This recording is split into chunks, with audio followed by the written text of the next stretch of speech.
Good morning. Welcome to the Finance Committee meeting of Cinco de Mayo. All members, Alderwoman Finlayson, Alderman Payon, and Alderman Arnett are present. First item on our agenda is approval of the agenda. And I want to just enumerate what I think is on our agenda today. We have fees, fines, and classification, and the community grants. And then we're going to have some general discussion about some things going into the Finance Committee report, which will include a specific discussion about forward-looking things like preparation for the next union negotiation and inclusion of the notion and discussion of a community survey as we get ready for the grants, for the negotiations as part of the background for that. So is that the understanding of the committee? That long diatribe, sorry again. All right. Mr. Chair. You both were talking. Alderwoman Finlayson? I was going to move the motion that you that you unofficially made. Right. For the agenda. All right. Alderman Payon? Second. Okay. Alderman Payon, were you going to say something else? I was going to ask you about what the agenda is for tomorrow's meeting. Not that you can reveal that so far ahead of time. What I hope, this is my plan for my afternoon, but I'm going to seek help from you two. I hope to come up with the first finished draft of the Finance Committee report. And it could be a very short meeting. It could be that tomorrow we won't finish it, in which case, and I know Ms. Green is going to hate me for this, we may have to schedule a meeting either for Friday morning or Monday morning, probably Monday morning, to give ourselves a chance to finish the report and get it ready for giving it to the council Monday night. Does that make sense to the committee? Sure, but let's try to get it done tomorrow. All right, so to that end, before we get into the heart of the agenda, I really would appreciate some bullet points or a sketchy outline from both of you as to things that you want to see in the report. You saw that very sketchy draft that I did, and Professor Finlayson is already commenting on my grammar and hopefully not my spelling, but that too, which is, of course, is very welcome. Hey, I commented on a typo. Come on now. Okay, yes. I think Ms. Green is about to say, did we vote on the agenda? No. All those in favor of the agenda as sketchily set forth, please indicate by saying aye. Aye. All right. All right. Why does this Granicus keep going away? All right, so the first thing on the agenda was to go over R1321, which is the fees. We've already had a little bit of discussion. A lot of what's in here are the things that are the fee changes from the enterprise funds. So the first change I have is on page 7, which is under Title 10-16-160, and it's the fee for trash collection.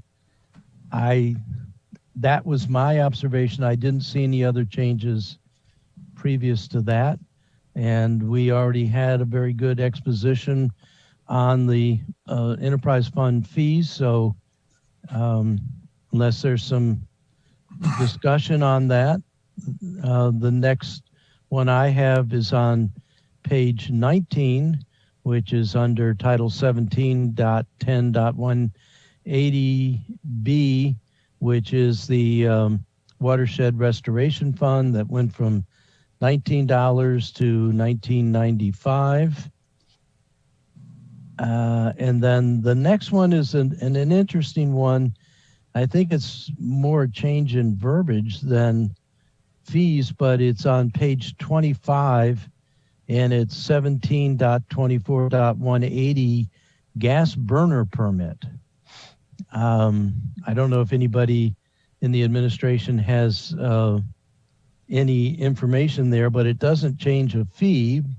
It just changes a code section, apparently. I do not know where you are. I'm on my page 25 in the book, and Are you in fees? Are you in R13-21? I'm in my proposed budget book. Yes, so am I.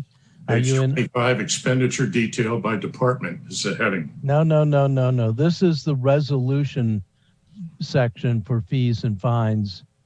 Okay. I'll find it. Wait a minute. Mr. Chair, would Mr. Gerald know? That kind of sounds like a public works. Ms. Farrow knows. Oh, Ms. Farrell, okay. Please tell us. Let's let Fred catch up. Are you with us now, Fred? No, I'm not. Okay. We're I've got annual budget and appropriation and property levy, tax levy. Fred, it's in tab D where the resolution for fees is. Okay, mine is tab E, but somewhere between. Well, yes. Well, yeah, I changed mine because 14 came before 13, so I just flipped the fees to. Okay, from page 25 of that. Yes. Okay. All right. Are we cooking with gas now? And I know we're going to get a permit, so I guess we can. Well, mine goes up to page 16 and is over. Are you in R13? No, that's R13 is E. the fees. That wasn't Keep under. going. Keep going. Yeah. Got it. So, Ms. Farrow, we're on page 25 of Resolution 13-21. There is a change in the code section from 1724.090 to 1724.180. There's no fee listed. Right. So there was just a little cleanup that needed to happen because the actual fee schedule cited the wrong section of the code, and so we cleaned all of that stuff up. We hope we cleaned it all up, but we attempted to clean up all of the errors in code sections. So you'll see a few of those. And then sometimes there was an adjustment because there was an addition of a fee. So, and I think that the only ones were the Board of Building Appeals fee adjustments. And so those you'll see the adjustment in the section number, but these are just cleanups. Okay. Did I miss any others? And are they important to? I can't remember. I think there were a couple. Okay. All right. Alderman Payon, I'm sorry for rushing, and I'm glad you're caught up with us now. Since I was moving so fast, do you want us to take a second to go back? 17, right on the same page, 1724.070. I noticed fee for license to work as a master, restricted gas fitter, etc. Blank. Or is that what follows? Okay, never mind. It looks like it follows. Yeah. So $200, but yeah, okay. Yeah. So just to recoup quickly, because I was rushing, I apologize for that. No, I'm good. Don't worry about it. All right, good. Then the next thing I have is on page 19, which is the changes we made to the water restoration fee, given the advice from Mr. Hyder, raising that from $19 to $19.95 a quarter. And if you recall, part of the reason for that is we're now moving beyond the planning phase for some of these projects and into the actual implementation. And this is what we need to do to change the code in order to cover those new expenses. I'm sorry, I went back to page 19. All right, the next thing I have Mr. Chair, before you move on, it's not just single family dwelling, the Oh, it's all change, of but them. in all of them under That's- 1710-108. That's correct. That's Okay. correct. So the next thing I have is on page 34. And let's see, I have two clips here, but I think one of them was just I wanted to pay attention to a particular thing. So under 2156040, we have a certificate of approval revision. It is changing it from an estimated cost that seems to range from $35 to $1,000, depending upon the estimated cost. I guess that's rendered by planning and zoning. Okay. All right, I have no problems with that. And then the last one is on page 35, 22, 21010, traffic impact analysis. And that's the cost of analysis to be determined by a consultant with a 5% administrative cost. That's for the traffic impact studies and those are practices that had been ongoing within the Department of Planning and Zoning all along. Are there any questions, observations? Did I miss anything? Mr. Chair, I am looking at what Dr. Nash sent us. And I'm not seeing, I'm sure it's here.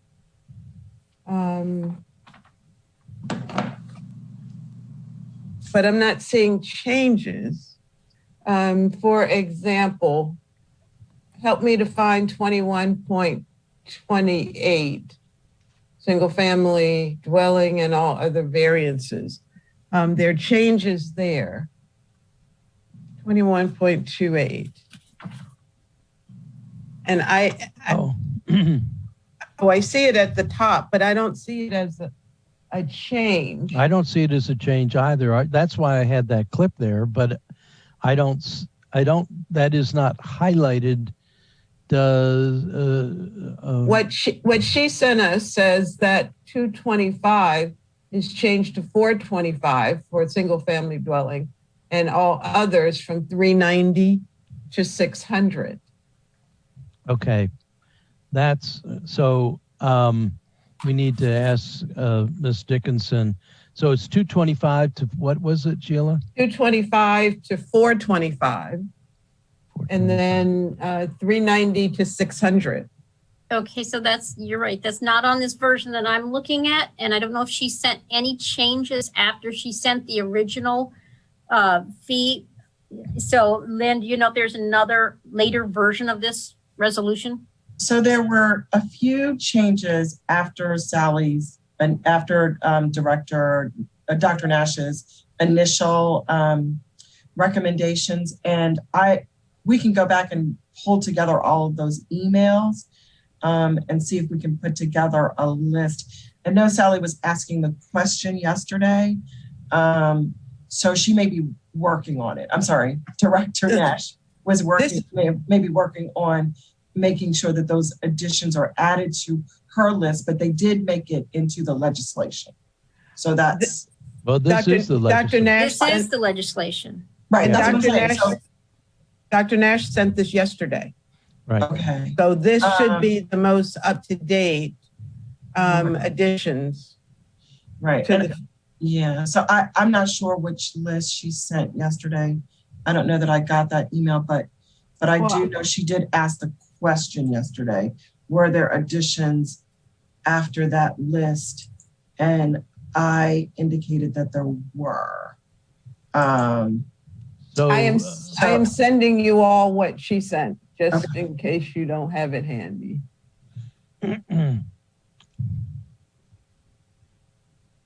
Chairman? Yes, please. I just want, if what is on Granicus is the formally produced, introduced resolution, and there were changes after this, we're going to have to do an amendment to reflect what Dr. Nash wants to see here, unless there is another version of the resolution and this is not the correct one in Granicus. Actually, it's just the opposite. It is that the changes, the legislation is correct, even though there were changes to Dr. Nash's initial list. So she's on the phone now. Let me talk to her and then I'll come back on the line. Okay. So I do have that. Thank you for sending this, Alderwoman Finlayson. This is the document that we're dealing with officially. If there are going to be changes, I agree with Director Dickinson. We'll have to get those changes, and the Finance Committee can make its recommendations based on this resolution we have before us, and then it may be that the council will have to make any amendments that come in later. I think I'm not clear. I understand what you both are saying. But it appears that Dr. Nash got this document and simply highlighted for us those changes we were asking her. Oh, Dr. Nash is on the line. Hi. Good morning, Dr. Nash. You lied to us. Put on You said makeup you today. I just got out of my other meeting, so this was very fortuitous. But I think what I caught Lynn saying was basically right, is that when I first submitted this, what I sent you yesterday, there were a few little changes between that and the legislation, but nothing substantial, mostly just, technical, like, oh, that's the wrong section, or that amount isn't what it says in the code kind of thing. So I'm sorry, I forgot there was changes in between there. So was it your intention to change the variances in 21.28 to be higher than $225 and $390? What I sent in the form yesterday, what did it say? Let me see. The higher numbers. It said you had made changes to those, but they're not reflected in the resolution that's on the internet site. So what we're trying to decide is what's the correct. Okay. What's the correct changes, and do we need to make an amendment to what's been proposed? Yes, I want the higher amount. Okay. I want your money. Yeah. Gimme. It's not about that, Alderman Payon. It's actually about making the process easier for everyone, but because then they don't have to pay 2 times to 2 different people. But yeah, so that's why I had. There are several changes. 1711-390 would go from 250 to 450. So this resolution in our budget binder is not the intended final document. Am I correct in saying that? I'll have to go through everything again. I thought we had gotten everything right, but I'll just double check it one more time and see if we caught everything. There was a lot of emails, so it's Ross, did you say 1711-390? Correct. 250 to 350? To 450. 450, whoa. Yeah, but so I don't know what, I'll look to Director Dickinson and City Manager Gerald. What we have before us is the document in our binder. I don't have a problem with changes, but I think we need to follow a process. And I think that process would be that the administration should get to us the changes, if we're updating the document, the changes that you want. So I would suggest that I work with Dr. Nash on determining what needs to be updated, and that we bring that forth as a mayor introduced amendment to be considered. and we'll take care of that. And then it probably would have to come to you and then through to the council. So Right. This should be a pretty limited number of items, right, Yeah. Director Nash? Yeah, I'm Yeah. sorry. There was a mix up. I think it is just a few things. And it's mostly, just kind of tidying things up. So we'll definitely, I'll work with Jody on that and get that to you. So I think that I'll check with the committee by making this statement. I think our sense is that you know what these fees need to be, and we're accepting of the analysis that goes behind that. So we're comfortable with it, whatever recommendation. It's just we don't have it before us currently in this resolution. And it sounds like the solution will be, we'll make our recommendation to accept these fees that are in the current resolution and make that recommendation forward. And then the administration will come in with some mayor's amendments when we're voting on the first Monday in June to make these modest changes. Mr. Chair, it feels like there's a simpler way to handle this. Can not we simply incorporate what Dr. Nash sent us yesterday into this document and then print a new document? I mean, or post a new document. That's the way to go, I think. well, Right. the legislation has been introduced as whatever the official piece of legislation was introduced and posted publicly. So anything that happens to that introduced legislation has to go through the amendment process because that's what's out there. The only other possibility I can think of is that what's on the internet was not the official final resolution that was proposed, and there was some intermediate version that's posted. But right now, if that's what everybody sees when they go and click on the introduced legislation, that to me would be the officially introduced legislation. Okay, well, I would like to see this body accept Dr. Nash's amendments first before it goes to the full council. Yeah, we should be able to bring that through pretty quickly, maybe by tomorrow. You have a meeting tomorrow, right? Right. Well, we have those amendments now. I'm trying to figure out, Alderwoman, how you would propose that we do that. I mean, we can only recommend amendments. We don't make the amendments. So we could recommend, we can approve our 1321 as introduced and recommend the changes that we've received from Dr. Nash forward. So that would be this delineation we have in the email. I mean, that would be a way to do it, but we can't change the resolution itself. And I wasn't suggesting that we try to do that, but that we simply accept these amendments as part of our official approval of the fines.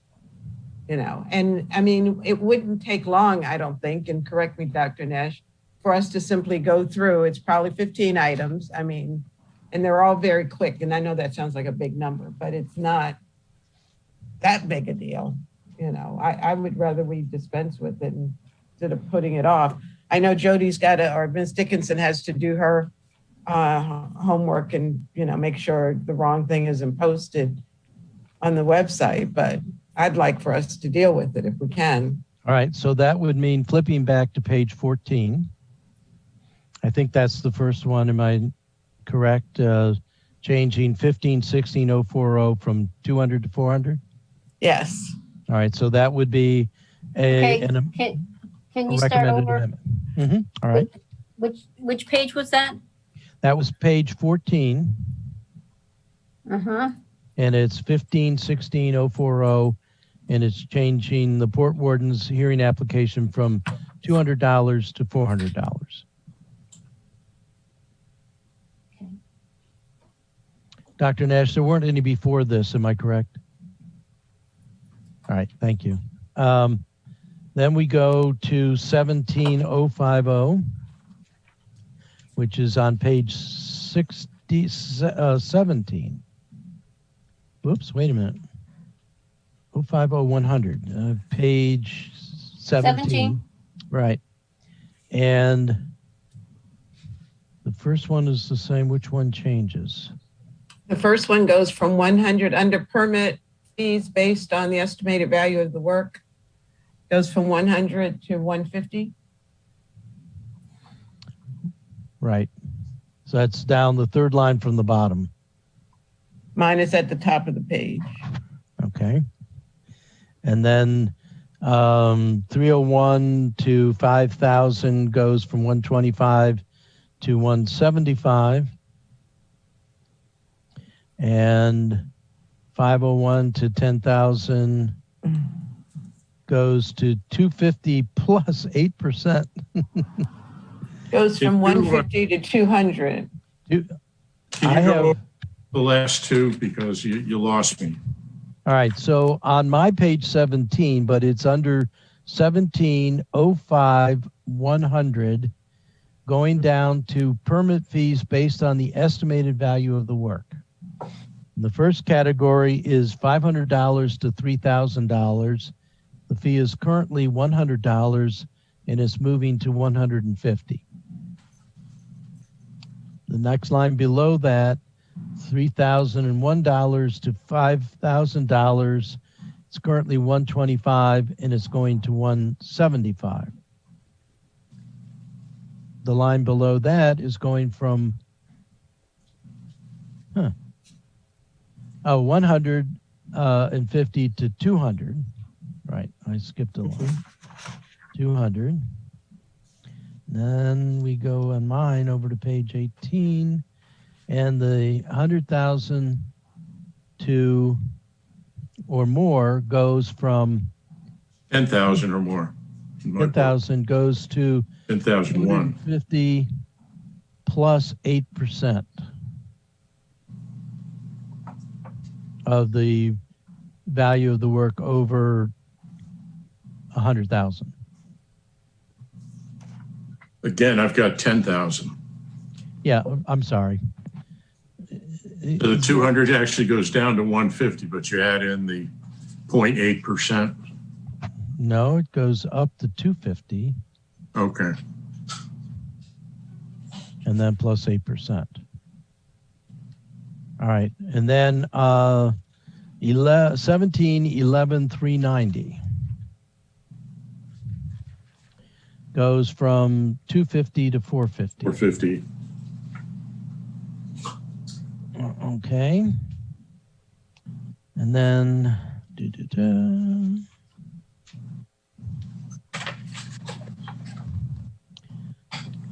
17, 16, 40. Huh.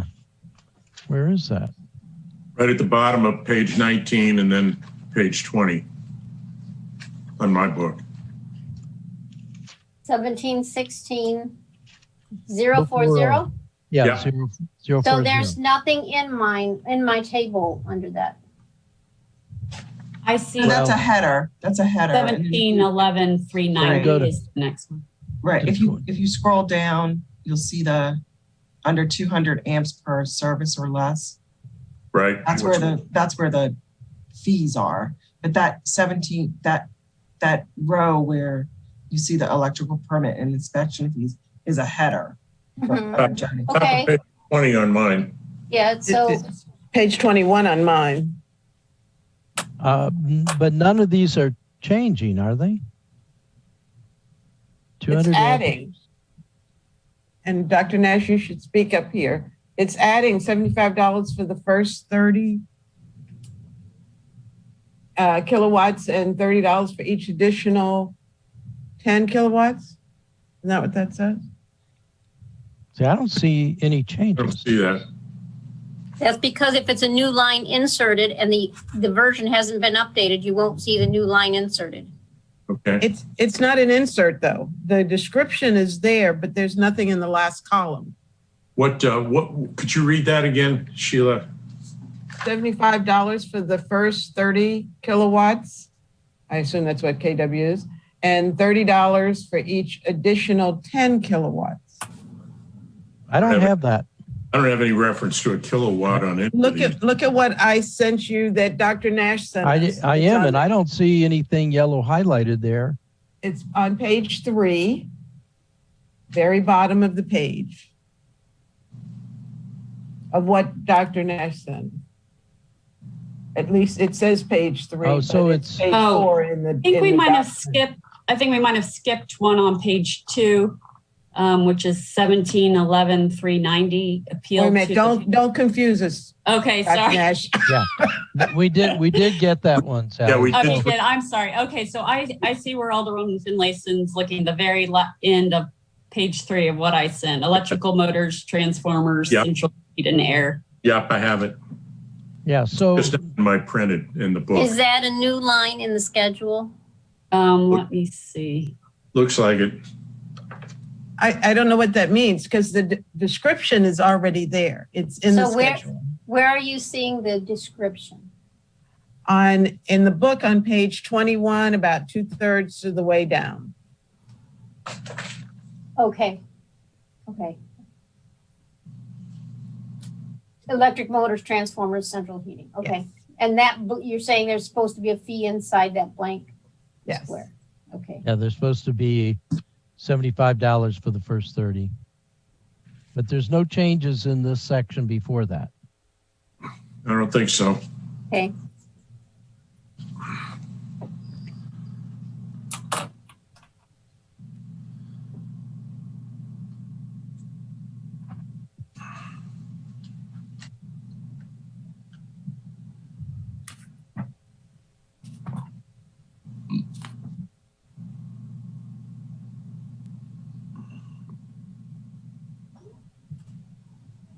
Are you still on, Fred?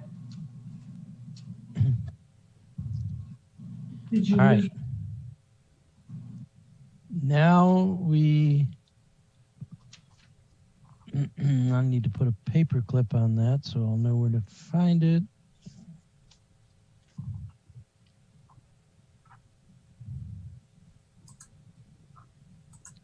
The next, Okay, so now I think, are we in 21 now? yes. Okay, so I see the first thing is the zoning certificate. I wanted it to increase to $50 from $35. Wait, I got to get caught up with you because I'm still Okay. flipping through pages in 17. Page 24. For me, it's page 31. In the budget book? Yeah. We're entitled 21 now, zoning certificate. In my budget book, there is no 21. It goes straight from 20.10 to 22.030. Page number. Page 24. 31. I'm on Okay. page 31, which is where in the left-hand column, title 21 begins, zoning certificate. Okay, I'm sorry. I'm in 17. You're absolutely right.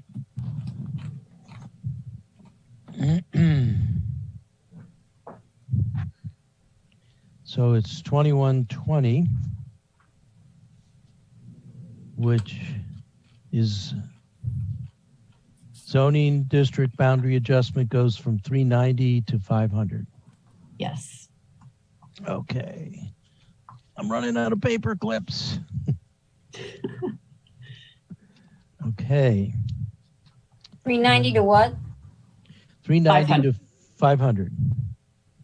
Then 2122 preliminary major per acre goes from $280 to $1,500. Yes. We were underpriced on that one. I think apparently, but that does sound more reasonable. The amount of time, staff time that has Right. to go into this. It's a lot of time. Enormous. Yeah. And then for, Where are we? we're on my page 22 under 2122, going down to preliminary major per acre thereof goes from 280 to 1,500. And then final major goes from 2,000 plus 280 to 7,500 plus 280 divided by the acres. That's not my page 22. It's not 33. 22, it's 32 or 33. 33. Okay. So 7,500. What are 21? 21, 22 final major as opposed to final minor.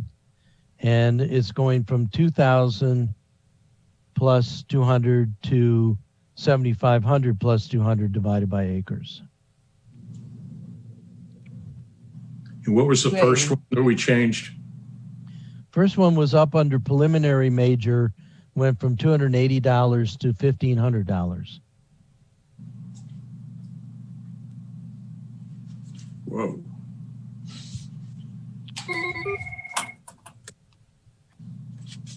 Thank you. All right. Then we go on to major, which is right before 2124, the last thing in 2122. Major, which is currently $1,000 plus the 280, is going to 1,200 plus the 280.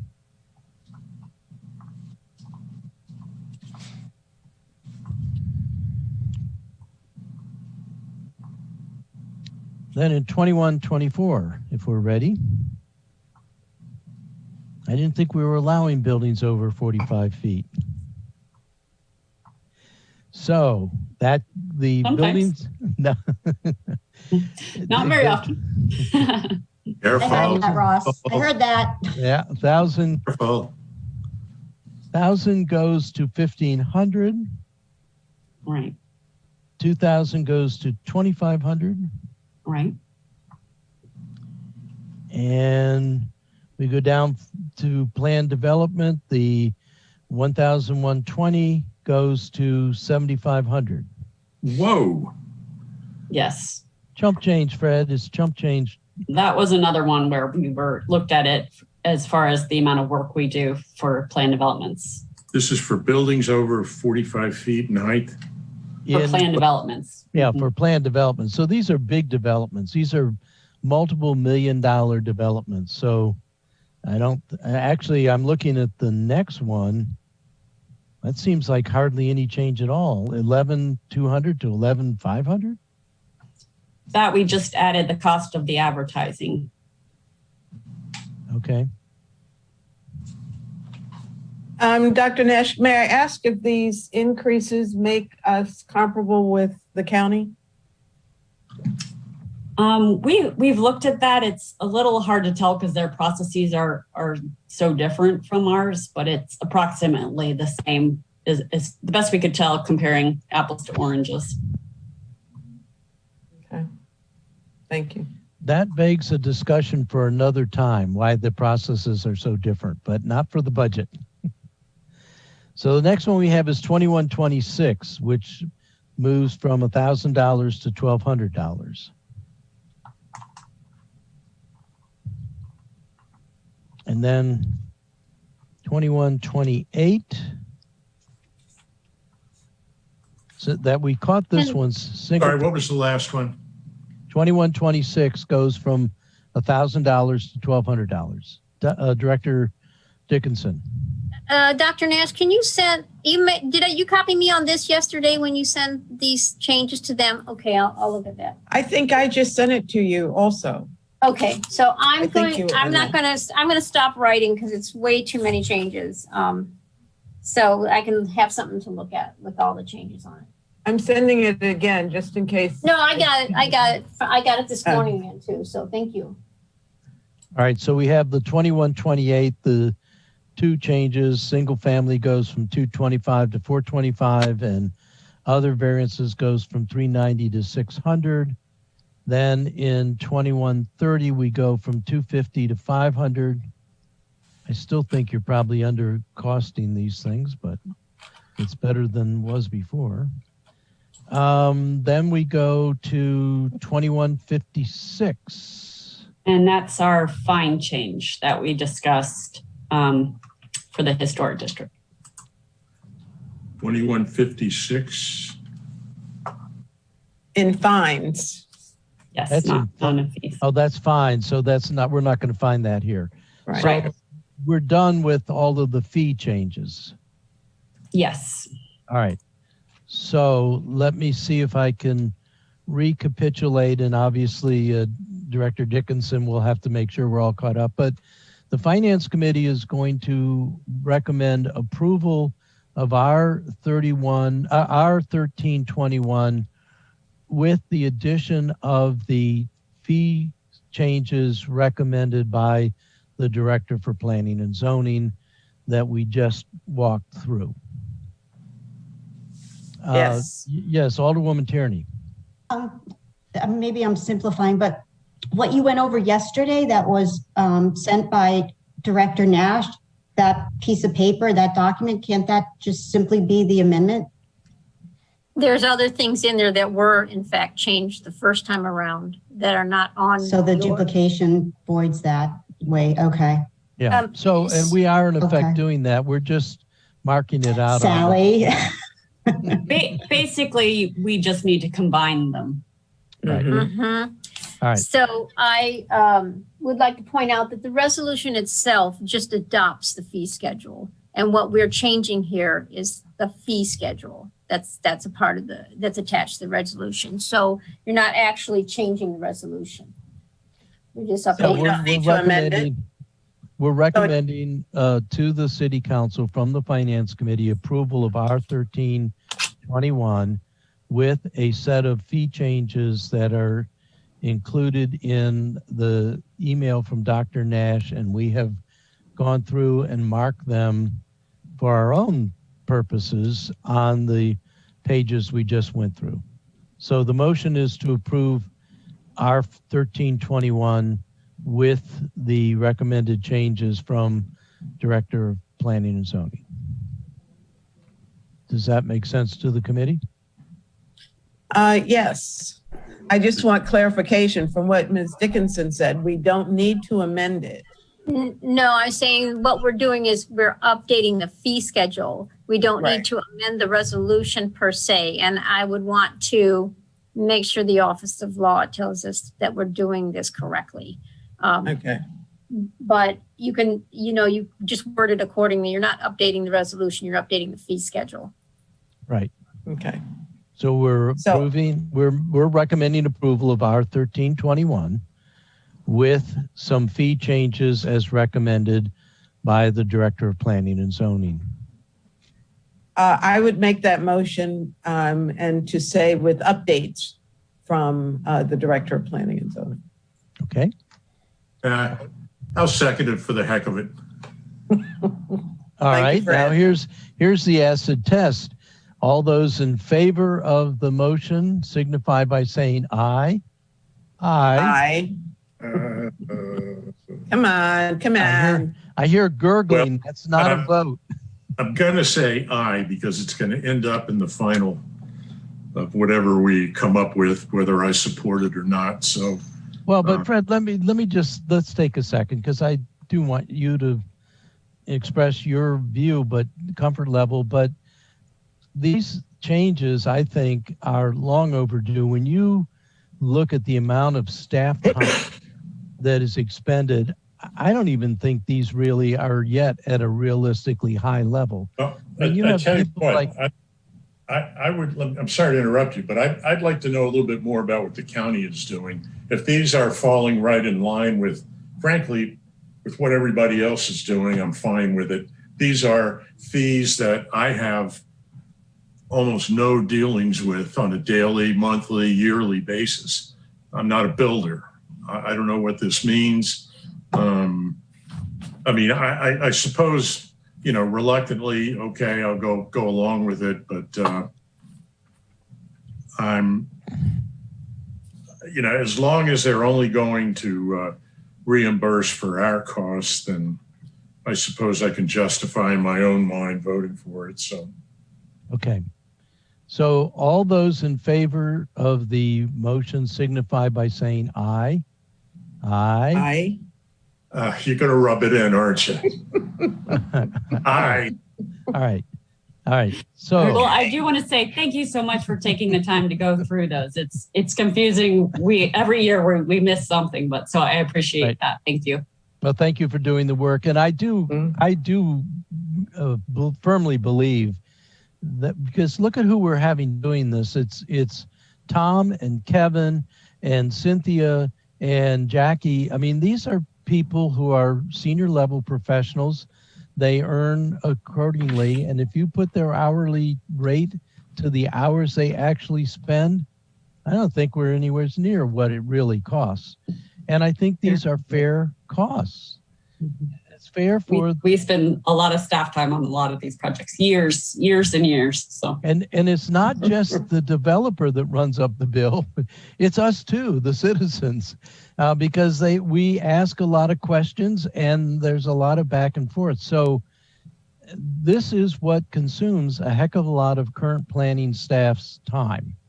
And I don't think we're overpricing this in any way whatsoever. And I bet you any amount of money, if you talk to the developers or their attorneys, they'll say the same thing, that these are reasonable costs. I think they do enjoy working with the staff. Not that they always get everything they want, but they have a staff that is professional and accommodating of all sides and get buffeted around by all sides. So anyway, we're done with Resolution 1321. Thank you, Dr. Nash. Oh, we have one more.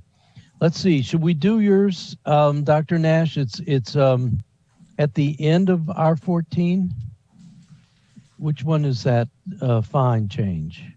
Yeah, is that a 2156-120? that is in the resolution you have before you. Yes. Okay. That one was captured. Okay, good. Was there anything else then that we missed in the fines? No. Okay. All right. Thank you for being here on your morning where you were supposed to be somewhere else. Thank you very much. Okay. Wait. Hold up, please. One moment. I'm looking at sorry, Dr. Nash, 2151-120. Are you in fees now or fines? I'm in R14. Okay. Yep. And the book says go from 500 to 1,000. Right.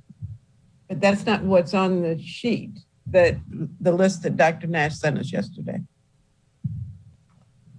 It says 500 per day. So is that not changing to 1,000? Sorry, it's supposed to be 500 per, it's correct in the resolution, 500 per day, and then 1,000 per day for subsequent. All right. What page are we on again, Alderwoman? Page 16 in R14. Yep, okay. Page 16. You're right, it is different. I don't, but it's correct in the resolution. Historic Preservation, Small Cell Systems and Forest Conservation Act is what I have. It's historic preservation violation. Okay, it's 500 per day? 500 per for day. The first offense. Yeah. And 1,000 per day thereafter. So the resolution has it as you want it to be, Dr. Nash, correct? Yes. All right. Okay. Good. All right. So, Mr. Chair, I'll move that we give a favorable recommendation for R1421 fines. is there a second? I'll second that. All right. Good. Now that saves a lot of time. All those in favor of favorable recommendation to the City Council for Resolution 14-21 for the fine schedule indicate by saying aye. Aye. The ayes have it. All right. Now, are we going to R12? Is that where's the compensation class and comp table? What about the parking fees? Do we deal with that? Well, that's back in fees. If we had wanted to do that, we needed to go back to the fee schedules. In the fee schedules, there are parking fees, there are pool fees, there are a whole bunch of other fees that are in that resolution. do not believe there were any changes in those. I don't think there were any changes to the parking fees. I can't say for sure, but I don't remember seeing any in the parking fees. I didn't see any either, Director Dickinson. That's why I didn't make note of it.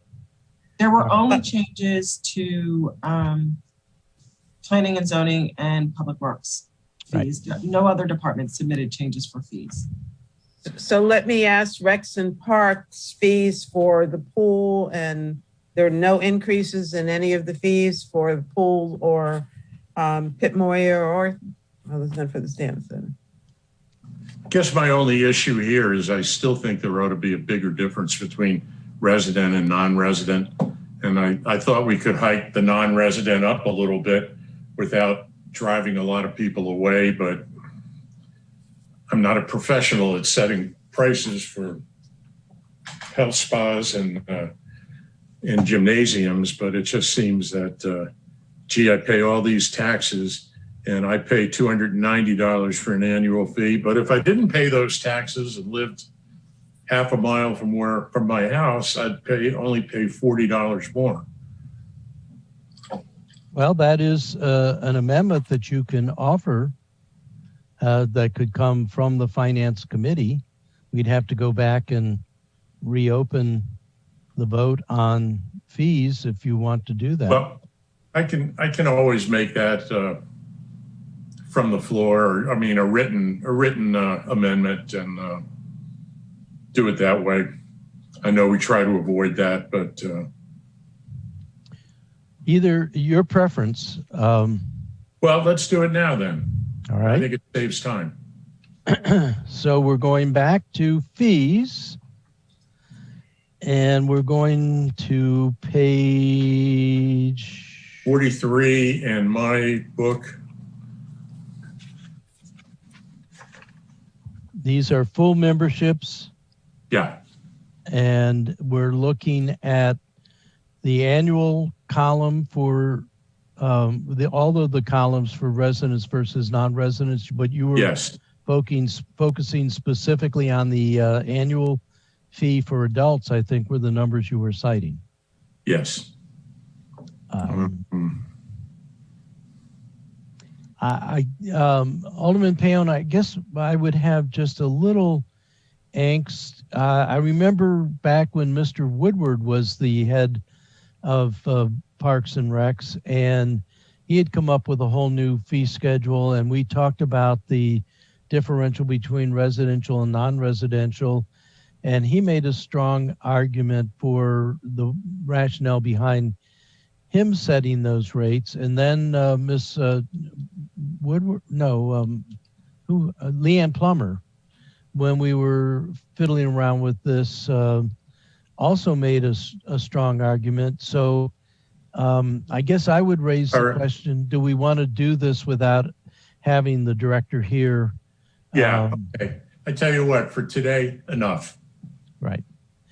I don't think I agree with you that that's something worthy to consider, but I'd be loath to do it without having the director here to be able to.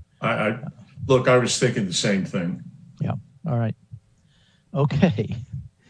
So we're finished with fees again. I'm looking for the classification and comp. Is there a resolution 12? Why can't I find it?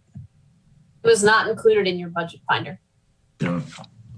I've got a table right in front of me. If that does you it's good. on the agenda if you have your. There you go. Can you read that? Yes. Yeah. So it's on today's agenda? What's today? The 5th? Yep, It every day. says in the fine print, meeting will end on time today. Yes. Thank you, Ms. Green. Thank you for saving the day. I knew we had it somewhere. This is, again, something that we see every year, and it is what codifies all of the things that change. The step increase amounts stay the same, but it captures COLAs and things like that. It has all of our job descriptions in it.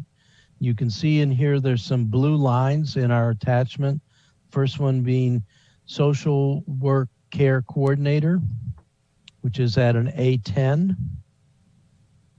Is there any comment? I'm sorry, Mr. Chairman, where are we again? So we're in the attachment to R1221, which is the classification log. What page is that in your book? Do you know? No, it's not in the book. Oh, It's attached in Granicus. Which attachment are you referring to? I am referring to the position classification and grade assignments, which is Okay. like the 4th or 5th attachment. And the first change I see is for classification 1040, social work care coordinator. And that's one that I had a concern about. Mr. Chair, can you wait just for a minute? I've got to totally get into Granicus. Okay.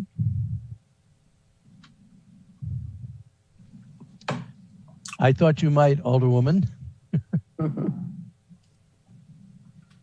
And this reminds me of the discussion we had with the Director of Public Works about career ladders. And I wish Ms. Hopkins was here with us. A10 might be a proper level for She's some here. people. Oh, Tricia, Oh, good. Help us. I guess I don't know how this works, but it looks like we can't do like A10-13 in this schedule. We have to have a particular number.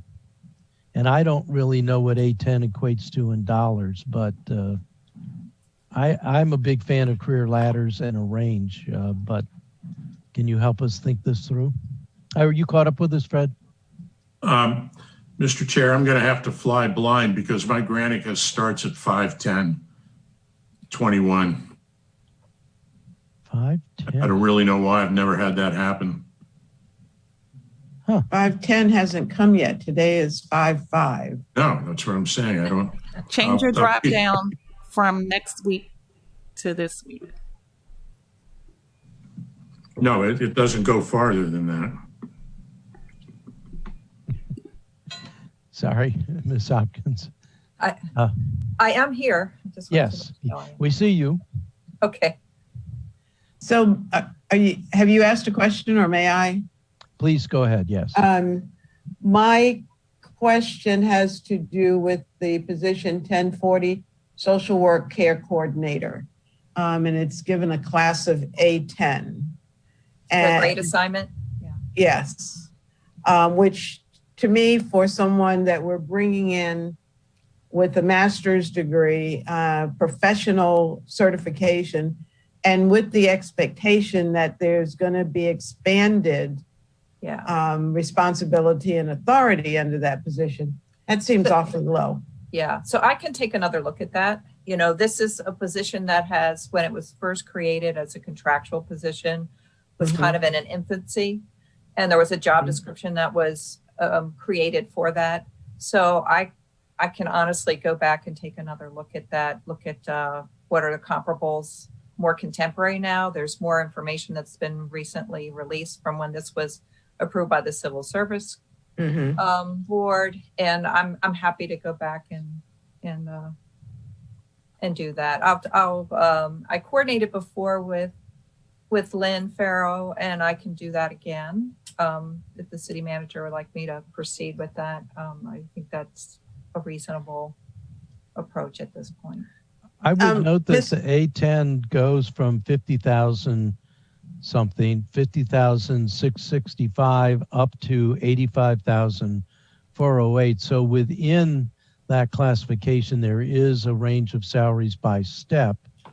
But I think it really, particularly if this is going to be the person that's not only leading this function, but helping us further expand it, that's a level of responsibility that I think might be higher. See, when you are classifying positions, both in title and in the grade assignment, you want to look at what have been the responsibilities. And so I need to understand whether the expansion and the breadth of expectation is already there and evaluated accordingly. And then as the positioning, as I don't want to make it all about this position, but as positions evolve and become what you intend them to be, with assigned staff, with a structure that is more consistent with having built out, as we've talked about in the planning of this, has really built out as a standalone function and division, then it would be appropriate absolutely to go back and look at the position when that's happened. So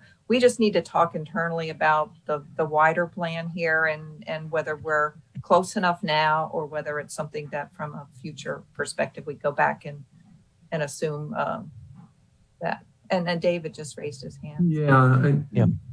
And I think we need to have that discussion with the council as well of what this community service office is going to look like. We did not, and I think Tricia just said this, or Manager Hopkins, that we didn't set this up to be a supervisory position, so the grade would change dramatically if this position is going to be the supervisor for that. But I don't think that we've determined that yet.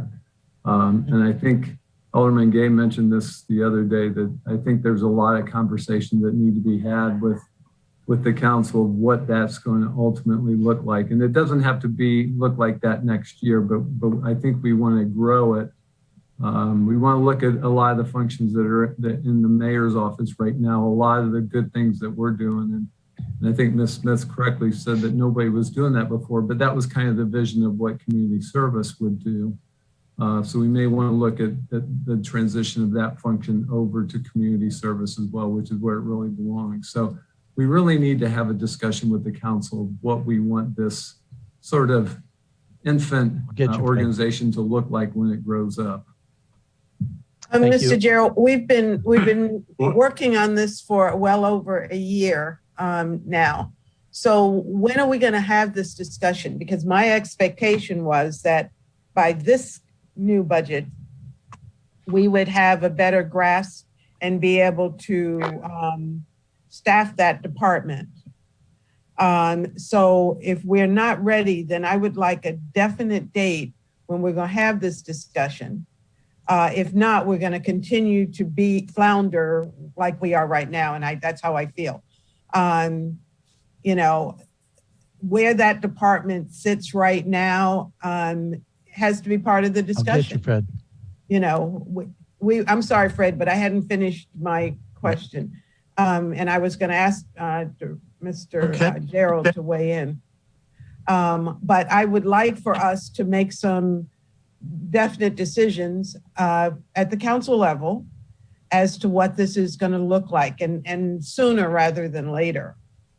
Yeah, I completely agree. And number one, I don't think it's floundering because I think it's being set up and we're moving into the community, into the resource centers, we're calling them. So I think that's positive. We've got Aaron Lee on board. That's very, very positive. We've got a lot of good things going on. We just need to figure out how we bring that all together.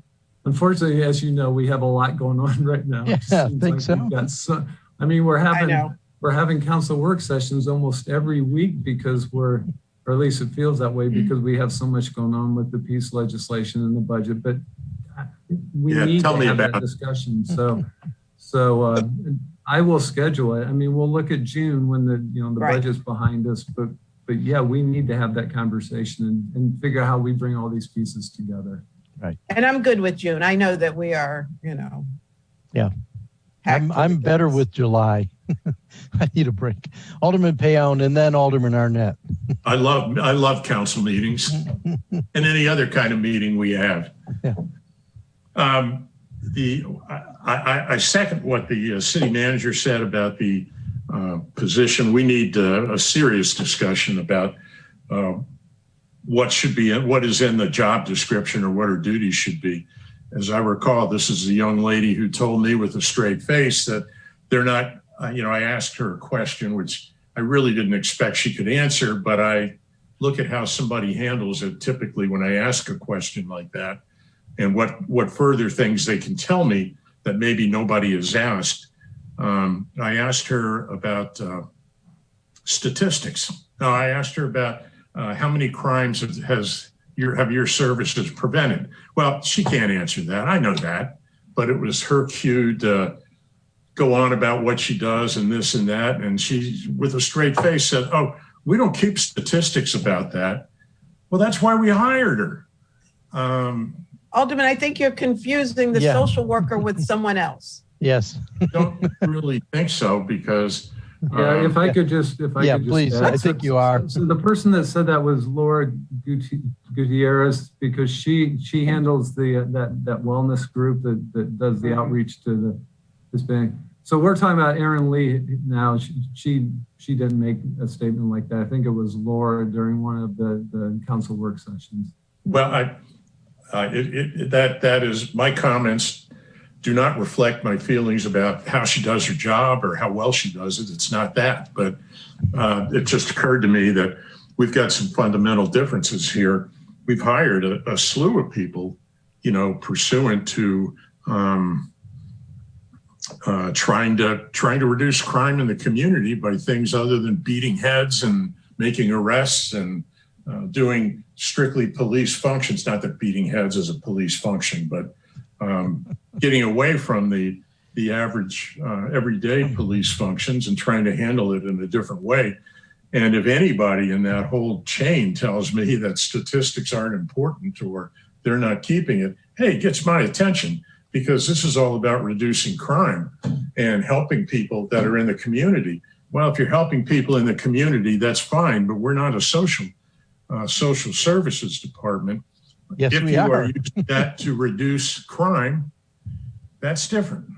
And I think you're really confusing two different functions. This is a social service function. You're confusing this person with the person that was testifying when we were talking to the police department. And so this but I'm saying this applies to everybody that is, working pursuant to the same goal, and that is in a more civil way, trying to reduce crime. And, I'd really like to make sure that these folks are doing the right things. And by the way, we only actually, as I understand it, as I recall, we only voted to hire one, maybe two people, and the rest have come out of the mayor's discretionary funds, from what I understand, or grants. But I don't think we really approved or didn't approve a number of the folks that have been hired. And again, they may be highly qualified. I'm not saying they shouldn't be there, but I think we've kind of, I don't want to lose control over the overall function of what they're doing. It's still largely a police function, but carried out in a little different way. And I approve of that strongly, even as a career prosecutor. So at any rate, I'm done. Thank you. I share Alderwoman Finlayson's desire to get going on this, but I agree with the city manager. Actually, I believe this has become more complicated rather than less, given the 3-hour dialogue we had with the police department and then the discussions we've had with the chief of staff for the mayor, and then this function, which is actually reporting under the city manager. And this is important stuff, and it's important to get it done right. I agree. I totally agree. Right. So are we through with 1040? If I could just add one more thing, and I don't mean to complicate it, but in order to set up the community service office, which we want to do, we need to introduce both a charter change and an ordinance to make a change to the code. Right. Yes. So I guess I have mixed feelings. That might be an opportunity to have the discussion, but it feels like we should have that discussion before that legislation is introduced. So I think another reason why we do it, but that's the step that needs to happen after the discussion. Mm-hmm. Well, and we're taking a very important step in many different directions, including creating a potentially new office in the city government, which means resources. And as we already have struggles with our level of resources and the rate of increase, at some point, we want to do everything, but we can only afford some things, and we're going to have to figure out how this rubs up against other important functions in the city and how it demands our resources. So I think it is something that the city manager is absolutely right. We need to think it through, then we need to legislate it, and then we need to talk about how we're going to pay for it. But, and I agree with Alderwoman Finlayson, when I first looked at this as 810, I thought, but then when I looked at the pay schedule and saw the range of 50 to 85, and 85 may not be enough in the long haul. Certainly we pay other office directors more than an 810 level. So when we get there, we can sort that all out. But Mr. Chair, if I might, two things. One, I hope we don't ever lose sight of the fact that our Department of Social Services, or Community Services, as we started calling it, is part of the crime prevention. Mm-hmm. Trying to get to the root of those social issues that are driving people into doing bad things in our community. So it is not a separate entity within the city. It will contribute to the success of our public safety team. So I think when we have the discussion, there's got to be a clear link between being able to address, and you only need to mention it once to the police chief, and he will go into a lecture about the benefit of the social programs to policing. But we can't lose sight of the fact that they are connected. Now, going back to my second point, which has to do with this classification chart, I think overall it looks fine, but there are some gross inequities in this whole thing. And I don't know whether it evolved over time. And I'm sorry that Ms. Farrell is on this call, because this is not personal, not about you. We're talking about positions, and she gets off. We created an assistant to the city manager 2 years ago. I sponsored the amendment to create it. It took me 2 years. Ms. Sutherland didn't want it the first year, and she agreed the second year. And then through the administration, by no fault of anybody here, I'm sure, it evolved into an assistant to the city manager. So that's what it is. And when city manager Gerald leaves town, it is the director who's left in charge. However, if you look at these calculations or these grades, it must be difficult for people who are, I hate to say subordinates, but subordinates, to follow the lead of someone who's of a lower class. Not class rating. Class rating, you know what I mean. Grade assignment. Grade assignment would be the right. Thank you. Thank you. That's politically correct. Grade assignment. I'm sorry. And so that has to be addressed. If, we create positions and have lines of authority and job descriptions, then it needs to be reflected here for everybody to recognize, not in just habit, but in the designation of these classification positions. So I don't know how we address it now. And I think Mr. Gerald told me that he's going to be trying to rectify this in some form. But there is inequity here. And So- I really think that we can't fix it right here. And we can't go in and change numbers. But I will ask you, Trish, just like you agreed to look into the social worker, if you can do that for this assistant city manager. We created a deputy city manager. I don't know the difference other than lines of authority, and there's a considerable difference there. So regardless of who's in, and I hate for it to be personal because it's not, but that's something that needs to be addressed. So I understand your point, but I'd like to bring our attention back to what is before us, which is the highlighted changes in this particular schedule. We got through 1040. The next one that I see is 4025 Senior Emergency Manager Planner. And then right below that, there are 4 changes: Forensic Services, Crime Scene, Emergency Management Planner, and Exercise Trainers. Alderman Gay, can I finish this question, this line of thought? There are several changes in the schedule, which I think is the specific focus of the resolution before us. And I'd kind of like to get through those things before we go into other areas, other excursions, with the permission of the committee.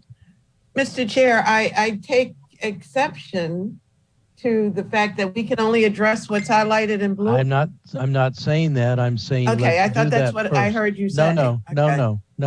I'm just Okay. saying let's focus on what's in the resolution, our 1221, and in that resolution there are these highlighted, and I assume they're highlighted because they're a change of some sort. So Would you I'd like like me to explain? Yes, if you would please, and then we Sure, can I can get do into that. other. So as you're familiar, many of you are familiar, any changes to positions that are in the civil service have to go before the Civil Service Board. And so those position changes are for many different reasons. There's 2 in here that are simply conversions of contractual positions in OEM. That's the Emergency Management Planner, the Exercise Training and Community Outreach Coordinator. And then that also ended up changing the title on what was previously the Emergency Management Planner to the senior level. So those 3 are OEM related, had already been through the Civil Service Board approval process last year, when a decision was made during the last budget cycle not to go forward with the conversion of the positions to civil service. And so those were just delayed until this year. But all of the work was done previously. And I double backed and, re-reviewed them with Director Simmons. And so, we're both on the same page with that. And that's why you see that before you.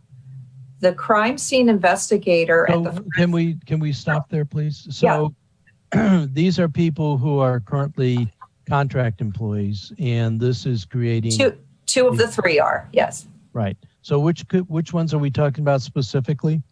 4025, right? 4037, and 4038. Okay. And so they will continue to be paid by grants, but if there are no grants, they will be paid as civil servants. Or if their positions are eliminated budgetarily, then we have to treat them with civil service rights and Right. processes with regard to that. So I think I can remember Director Simmons' argument here, but is there a reason, if it's budget neutral, which right now is the argument is, what is the reason for making the conversion from contract to civil service in these cases? So in the past, there has been a lot of conversation with regard to keeping grant-funded positions in the contractual services. When we went through with legislation around employment agreements, we identified that as well. However, in the case of OEM, these are not grants that go away. They are substantially recurring year after year after year after year, and there's no real danger from what I have been advised that those grant-funded sources are going to dry up and disappear. But what about the benefits? Are they now? They are the whole position would be grant-funded, benefits included. Okay, so, but right now then they're available to getting retirement, post other OPEB and all of those things, even though the funding is grant funded. So the real singular change is they would now fall into the civil service system and have full civil service protections in terms of termination or any of the other adverse actions or anything. Actually, contractual employees are not members of the Maryland State Retirement System, so there is a retirement expense. We also, for our employment agreement employees, only provide those benefits that are required under the Affordable Care Act, which is the health insurance benefit, and then any other city-sponsored benefits for which we pay a fee. Like EAP, it's a per member amount. Any of those costs are would be absorbed as well, will need to be absorbed as well. So there will be additional costs. Yes, those are identified in the staff Right. report. So, but this goes back, Alderman Finlayson, to the work you and I did so many years ago about the notion that if we have people under contract, but they're in effect permanent employees, after X amount of time, we want to convert them to civil service. And So so, that is- we have added, as you know, in this, when did we do that? In the fall, perhaps? When we put the language in the exempt service, in other excluded services, we defined and spelled out the conditions under which employment agreements are held and how long they're allowed to continue. So since we were in a pandemic, we put out there that that would be a 5-year period of time that would restart the clock, and that within 5 years we needed to convert those civil service positions that weren't grant funded. Right. Okay. So I'm assuming if this is approved, that those additional costs are covered in the budget, or do we need to make an amendment to the appropriations? It would be covered fully by the grant. Okay. All right. Okay. Mr. And- Chairman, And the budget that as is presented to you reflects these changes. Okay. Good. Alderwoman Finlayson? yes, and may I add, it gives stability to the employees.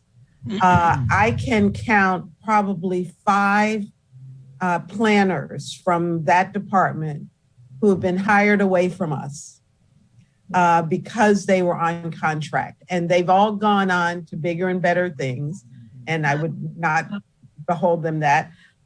However, we have nothing to hold them, to draw them, to encourage them to stay in the city.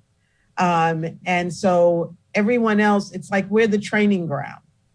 So this is just one more tool in helping to keep the professionals that we're training and their skill set in the city. So this has retention and recruitment aspects to it as well. All right. Absolutely. Alderman Gay, I interrupted you. Are you have discussion along the lines of what is in this schedule, or are you on another? No, I jumped in at the end and I heard my colleague from Ward 4, Alderwoman Finlayson, discussing the inequities. And I 100% agree with her, 1000% agree with her. And my question is that looking through this resolution, if I don't see changes to the grades that I suggested, does that mean that I just have to introduce an amendment that would change that, or does it have to be in the form of a resolution?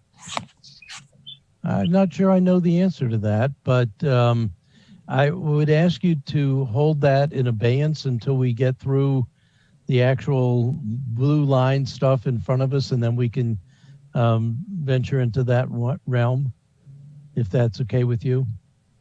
Because I want to get through this resolution, and there's 2 parts to it. There's this schedule, this, and then the pay schedule. And we can then we can come back to other discussions if that's okay.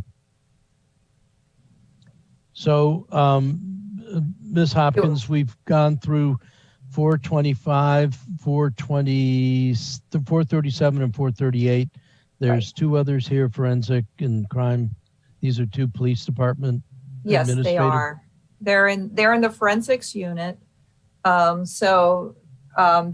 currently have a contractual position, although it's vacant, that's performing the work of the forensic services unit supervisor. And that, again, that's a retention concern and a leadership concern. If you have civil service positions that are being led by a contractual, that's not an ideal arrangement. The crime scene investigator was previously titled police ID specialist. So the compensation study related to that indicated that was undergraded. It needed to have a higher grade assignment for that position. So there's a fiscal impact because of that grade change. However, it's vacant, so you don't really know to what extent hiring somebody into it is really going to have a fiscal impact. But the forensic unit services unit supervisor is a critical position for them. This is the person that's making sure that crime scene collections are done appropriate and according to professional protocol, so that when you get to court and you testify, you're really able to show that the chain of custody, that the processes used are according to accepted standards, and that it's a great deal. It's a very important position with regard to the veracity of a criminal case. So that position, although the city is aiming for and it's not yet there to have a certified lab. So this position would be higher level if we had them overseeing a certified lab, because there are all kinds of other demanding standards that have to be met in order to for the city to have an appropriate laboratory. How does that work, having a contract employee as a supervisor? It doesn't work very well. The point was that we were trying to go through the evolutionary process here, that in the past there's been uniformed positions in those roles. Or not having anybody at all. That the ID specialists were doing their jobs and answering to a law enforcement supervisor. And so they brought in an outside consultant who's been working with them a number of years. And this was absolutely one of the recommendations from the consultant that the city needed to provide. And so we went the interim step with a contractual position to get us time to get here to the civil service job. Okay, that takes us through 4035, and then 4036 is crime scene investigator. Mm-hmm. Yeah, so 4036 was the former police ID specialist, now the crime scene investigator. That's a title that's way more consistent with other jurisdictions. So when you're in recruiting mode, people say, "Oh, I know what you're looking for," and it's just a much better title to put on the position. And then we made additional changes to the job description to be consistent with the way those are handled internally in the city of Annapolis. And in both of these cases, we're converting from contract to No. The crime scene investigator was a civil service police ID specialist. Okay. Yeah. And the forensic service is also civil service? It was contractual. But now it'll be civil service. Correct. So it'll have some additional costs associated with it once it With becomes pension and civil benefits. Yeah. And is that budgeted? That I believe that's identified in the staff report and the financial. Okay. All right. Then we have fire protection engineer, an A15. Yes, the fire protection engineer is. I'm sorry. What's that for? Fred? Got Granicus up. I've got number 1, first reader, number 2, R1221, CBS minutes, their fiscal impact notes, staff report, pay plan, which has nothing on it but a table. You should What are you also reading? have,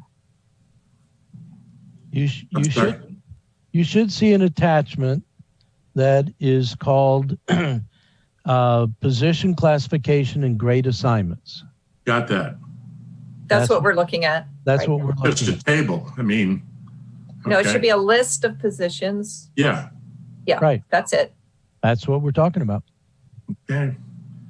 I've been in the right place. Okay. Okay. Here it is. Fire protection engineer. Right. Correct. 4160. Right. And this is what Chief Romali was talking about the other night. Correct. So on Monday evening, he was explaining to you that currently it's through consultant services, an independent contract, an independent arrangement that they are employing, quote unquote, a professional to carry out the fire protection engineering requirements for the city. And so their proposal is to not do that anymore, to actually have a civil service job that is fulfilling those responsibilities on a consistent basis. The fire protection engineer is graded I got you, Fred. at the journey level engineer. It's equivalent to a civil engineer too. All right. I do have a couple of questions before I turn to you, Alderman Payon. So this is the person who actually does the engineering analysis of plans that have been submitted. So this would have been the person Plans review, at, yes. right, the standpipes in the Eastport Shopping Center apartment building addition. And would it be a firefighter or an EMT person? Because I'm leading. No, actually, fire protection engineering is a specialty in the engineering field. Okay, all right. So And, after we get through and everybody else has their whack, I want to go back to talking about our fire marshals who are firefighters or EMTs and do all of their certifications and are actually could be ready for duty to serve on a fire ladder or engine truck or EMT, but are working a 7.5-hour day in the Gorman building. And I've had strong arguments put forth that those should be not firefighters, but civil servants, because we carry a lot of, they're in our pension plan. This person, the fire protection engineer, would not be going into the police and fire pension plan, would they? No. No. Okay. This is an A12. I mean A15. This is Maryland State Retirement System. Right. Okay. Alderman Payon. And actually, Alderman Arnett, they have 2 civilians that are doing the work you just described. So, so when I don't know that they really do have people that are. Well, Chief Romali showed us a captain, lieutenant, and three firefighters below that, and I see those under the F classification up above. And if you're an F, you are in the pension plan, correct? If you are an F, you're in the pension. Yeah. So that's something I'll want to be bringing to you when it's my turn for discussion. But right now, Alderman Payon had his hand up. Okay. Has there been a cost analysis done to see which is less expensive? Doing what we're doing now, or going with the fire protection engineer? Well, again, in the fiscal note, see if I can get that without losing what I have.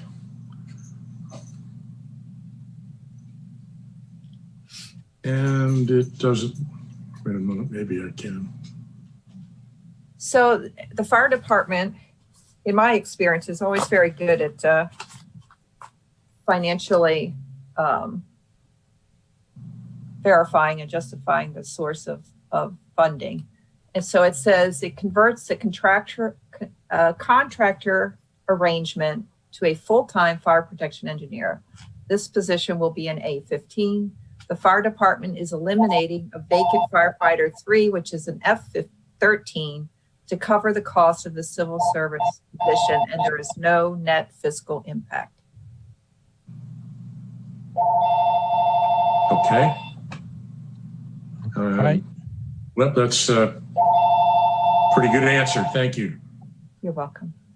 So this carries us through the highlighted areas of change in this schedule as part of the resolution. Are there any further questions about the changes that are highlighted here? And I would certainly turn to the city manager to say, I'm assuming because they're here, you have subscribed to these changes as well. And we Yes. include them in the budget, yes. Yeah, all right. Okay. Any further questions from the committee about these changes that are shown in R1221? I would like to move to the pay plan because I'm hoping there are no questions. This is straightforward. It's an update that is fairly formulistic, if I'm correct. It reflects the increments and things like COLAs and those sorts of things. Only the COLAs. It affects the 3% on the A and F scale and 2% on the P scale. Right. So Mr. Chair, where is that document? Which that document? document is Also, Okay, got it. yeah. So that's the pay plan. So with respect to what is currently in R12, both the classification and grade assignments and the pay plan as presented, are there any questions on those changes from the committee? And if not, is there a motion about recommending favorably on this portion? How do we recognize the changes? I'm not seeing anything that's highlighted or. In So my where- document, I have, in the classification and grade assignment, I have things highlighted by a blue line going across. I think she's looking at the table with the pay rates. Oh, That's the pay right. rates. Oh, I'm Yeah, sorry. we just Yeah. update the table and the lower, all of those cells with the amounts have all increased by the amount of the COLA that we're providing for in the budget. So we Okay. displace the old one with the new one. So this is the new pay scale. Right. And if you Okay. wanted to check it, we can give you the old one from last year that was effective in July 1 of 20. Yeah, we have that in our yeah, I've binder got, from last year. Yeah. All right. And would you remind me again, if it's an A grade, what that means as opposed to an F or a P? F is fire and P is police and A is administrative. Okay. I would say So- A is everybody else. Yeah. Everybody else in the civil All service besides others, police and all fire. others. How about that? Yeah. Including exempt and non-exempt. Including the exempt service that are listed Yeah. in the code. Right. So why does it stop at 11, step 11? Is Because we that, can't afford more? well, I mean, so that It is used the to end of only- the step. It used to only be to 10 and it doesn't stop at 11. It goes out to 12 for the firefighters and the I've only police. got to 11. Well, I was asking about administration that does stop at 11. So there's no longevity after, there isn't a step 15 or a step 20 under the admin. So as you know, Alderwoman, these were negotiated items and police and fire negotiated their steps. In the A grades, which would include the ASME employees, I assume that the step 11 came about through that. The thing about the A's is it covers exempt and non-union members as well. And They to follow- your question about longevity, and I don't know if Ms. Hopkins wants to speak to this, the upper levels, the last 4 steps there, 8 through 11, are longevity steps, and each one requires a certain number of years of service. So Which those, is on the bottom of the scale. It explains that. Yeah, look at the notes Okay. down under and it'll explain how many years you need for each of those steps. Okay. And police was less because they got take-home cars in lieu of a 1% COLA. Mm-hmm. And in previous years, they got lower level, and one year they got 0, and others are getting. So it depends on what they negotiate. I got Correct. that part. Right. Mm-hmm. So this is straightforward. It's negotiated. It is locked in, and all this is a mathematical updating of the table we had last year for fiscal 21 draft annual pay schedule. Correct. All right. So with regard to the resolution itself, we have both the pay plan and the schedule. We've had an explanation of the schedule changes from Director Hopkins, and we've had indication from the city manager that this is what the administration wants. And then we have indication from the finance director that this is budgeted for. Although I'm not sure all of it is budgeted. The conversions from contract to civil service are the increases in the contribution to pensions and OPEB. Yes. They are. Yes, Okay. we've put them on our list and we've added pension to the positions. Okay. So this is what the administration has put forth and has explained to us, the finance committee, in terms of changes. So before we get into other areas, I'd ask the committee, are we ready? Alderman Payon. Thank you. I didn't mean to interrupt necessarily, but I do have a question for the director. I asked a question the other day of, I think, of the city manager, and I asked if any of the steps were increments, if they were automatic or if a department has any control over it. And he said, well, no, they're negotiated, and the department heads really don't have any control over Well, they do. whether somebody moved. They do. Well, may I clarify? Yeah. The structure of the pay plan is handled typically through negotiation, and then the scale is adjusted after completion of negotiations. The longevity steps are also subject to negotiation and are so this maybe just say overall the structure of the pay steps and the assigned value to that, the actual salary amount that's assigned to it, is really not within the department head's purview. A performance evaluation system is in place in order to support and have accountability for movement from step to step.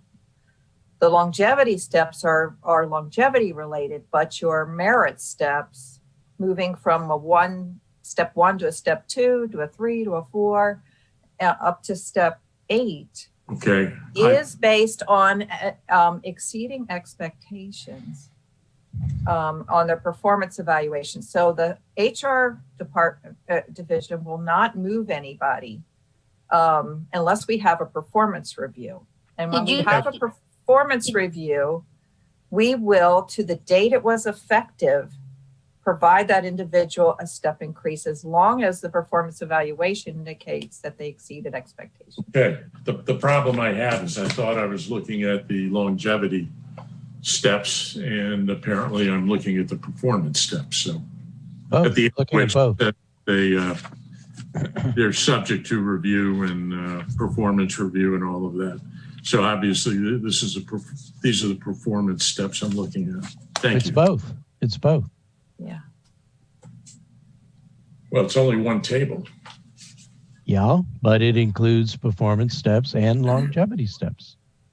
Yeah, not every jurisdiction constructs their pay scales that way, Alderman Payon. I mean, there are some jurisdictions that will have longevity amounts that are added to a person's pay at particular year intervals. There are others that have whole separate scales that have to do with longevity that's assigned. Years ago, I understand, and this is just historical information given to me. Years ago, I understand that the city did have those longevity amounts separated out, so they weren't really on the scale and visible on the scale the way they are here. And that's why I made sure that we have good language on the bottom of that scale so you understand which steps are associated with longevity and which All right. Aren't. So if, God help us, the law department hired me as an assistant, I don't know, A15, they'd be free to put me at whatever step they thought was appropriate as an A15, or would I start?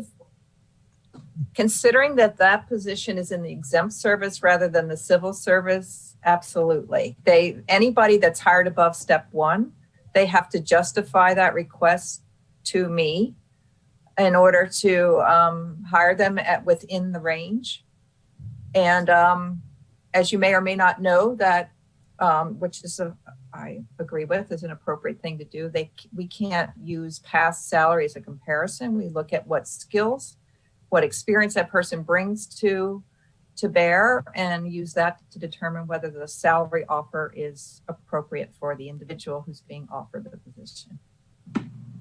That gets us out of pay equity concerns, because it could be some individuals that historically were underpaid and should not have been. It allows us to place people in different steps. Well, you've made it clear as mud, but go ahead. No, it's typical of all civil service systems. You have knowledge, skills, and abilities. You have level of experience, level of responsibility. All of those are taken into account by the HR director in consultation with the department that wants to do the hiring or the promotion. Yeah. And this goes on day in and day out. It's part of what keeps Trish busy and her staff. Well, and I want to say, just, in support of the city here, if you have the opportunity to hire somebody with higher level skills to do the job, you're going to do that. You don't always bring people in at the lowest level, and then you've got to train them, build them up. If you have the opportunity to bring people in that have a strong skill set, I've got no problem with that. Appropriately. I totally agree. Yeah. Thank you. You're welcome. Okay. I would like to see if the committee is ready to take. Yes, Alderman Gay. I just wanted to quickly, if I could, I would disagree with that. And I think that's the problem with the workforce. You have so many college graduates, young college graduates, aged 25 through 30, who can't find a job because people are walking around looking for 18 plus years of experience, and you to just have all of this when they are perfectly capable too. And sometimes it does take, bringing somebody in and teaching them the ropes and giving them the opportunity to prove that they too have the capabilities to do a job. And you might get it for lower. But that's just my opinion. Well, I don't disagree with your opinion, but I would say it's not a discussion for our 1221, which I am trying to push us through.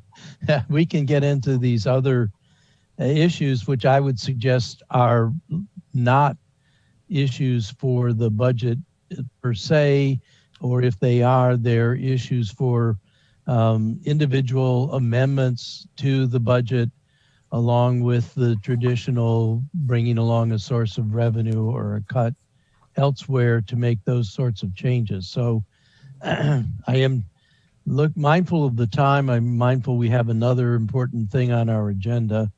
So Alderwoman Finlayson. Yes, thank you, Mr. Chair. I would like some acknowledgement of my statement about inequity. Ms. Hopkins agreed that she would go back and look at the social worker position.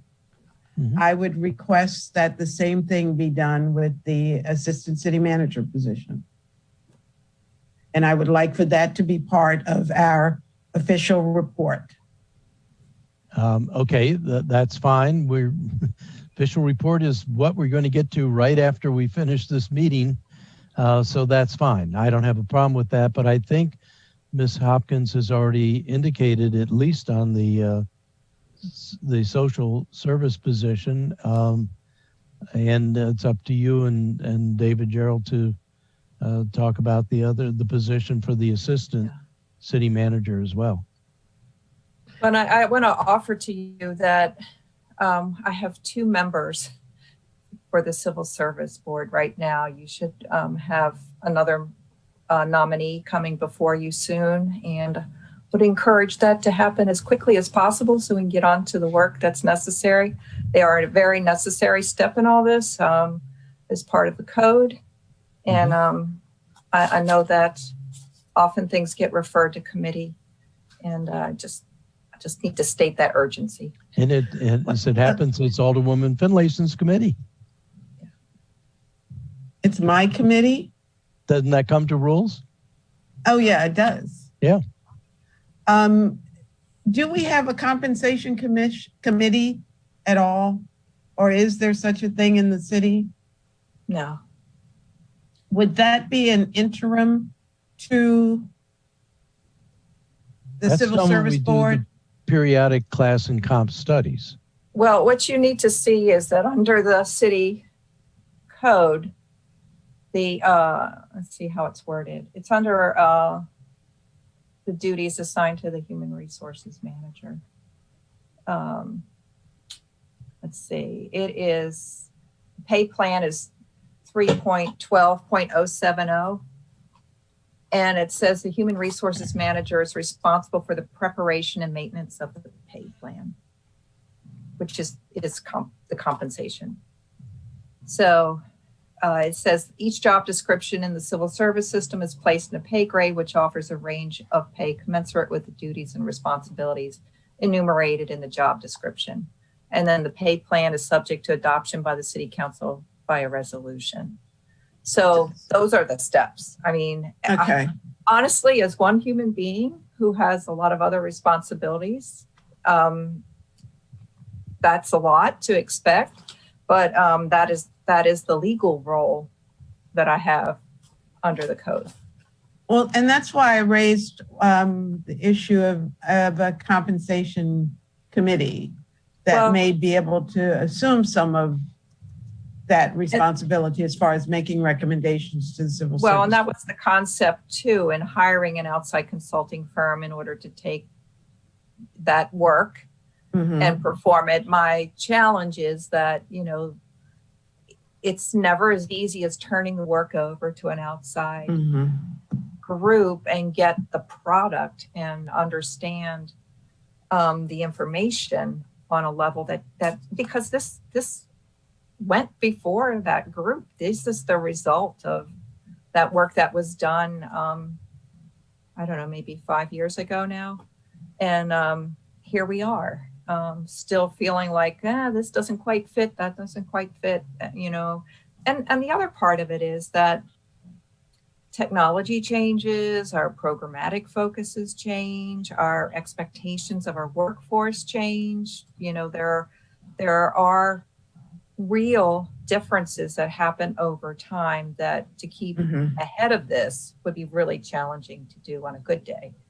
But there are ways generally what happens, I don't know if this is too much detail, just cut me off at any point, but there are ways that, like we have done, we participate in a local government personnel association in order to give classification and compensation information to it, to create benchmark positions. When you have benchmarks, you work around your benchmarks. You have key positions that kind of go across multiple jurisdictions so that you can say, this is what you pay a maintenance technician. This is what you would pay somebody, a police officer, a firefighter, in X jurisdiction, Y jurisdiction, and so on. And then you would extract that information and take a look at it and say, well, how are we doing? What do we look like compared to others? And then, because it's not going to be all job titles and all descriptions of work, you kind of say, okay, now what's the relative value of the other positions compared to those mainstay positions, and try to plug them in around that using an evaluation system. And people in this field are kind of becoming dinosaur breeds, unfortunately, because it's just not valued enough in various jurisdictions. But you then have perhaps a factor evaluation system where you're looking at what's that position's responsibility within an organization, supervisory level, leadership level, handling finances, exposure to the elements, hazards of the job, those kinds of knowledge requirements. Those are the kinds of factors that go into assessing the value of position. You look at the market information, you look at the valuing of positions, but you then also need to look at its relative place against other positions in an organization, so you don't create that disconnect that happens. Well, my job's worth more than so-and-so's job. Why aren't I being paid? Whatever. Yeah, well, and that's not pulled together. That's not the situation I was encouraging us to get into. And the two positions that I was asking you to research, we didn't even have 5 years ago. So, programmatically, we're changing to meet the needs. So, I think I'm trying to just explain on a broader basis in case this comes up with other positions as well. And I do want to encourage you to know and understand that there is, this is not willy-nilly. It's not like just saying, that sounds like a good grade to stick on there, or these folks have been here a long time and they're not being paid more. That's not to disparage the value of the individuals. It's to explain that there is a methodology, there is information that's necessary to consider when determining what grade is assigned to a position in our pay plan. And every entity is very different. My frame of reference is the school system. I negotiated for many, many years. And I'm sure the pay scale that Alderman Payon has seen in the past would have been his wife's pay scale, which was in our negotiated agreement. Very different, not drastically, but different from the way it's presented for us. So different organization, different method of doing things. So I don't want to belabor this. We do have an opportunity going into this next fiscal year, not FY22, but while we're in FY22, for us to hear what are your concerns and consider them when we're looking at what we aim for. We're going to be in a new collective bargaining cycle. This is the last year of a 4-year agreement. We have all of these other considerations that you're suggesting might be worth really honing in on and considering in that evaluation. And, it ultimately has got to make it through our bargaining sessions as well. So before I turn to you, Alderman Payon, I think the city manager had his hand up a while ago. I don't know if you still wanted to say something, Director, City Manager Gerald. If I did, I forgot what it was. Okay, good. Yes, Alderman Payon. I'm glad how we've whistled through these 3 easy resolutions so far. Alderman Payon. Well, we've gotten a lot of good information, though. We have. Chatted with somebody, one of my constituents, said, "Hey, this is really getting down to the nuts and bolts, which is what I enjoy about being on the Finance Committee. You may not, but I do." I would move approval of R1221. That's right. You heard it coming from me. Is there a second? I'll second it. How can I not if he makes the motion? Really? Right. So Alderwoman Finlayson and Alderman Gay, you both made some interjections of things for other considerations. Are they things that you want to do to discuss as any kind of amendments to R1221, or are they things that I believe Alderwoman Finlayson, you and Manager Hopkins have already had a pretty thorough discussion. Are we ready for a vote? My question is, are we ready for a vote on R1221? Mr. Chair, what I'm requesting is more investigative research driven so that we can make changes, but that's nothing we're going to be able to do in this budget. Right. And Alderman Gay, I think your inquiries, I heard it when we were talking with Director Johnson for Public Works. Do you have comments that are specific to our 1221?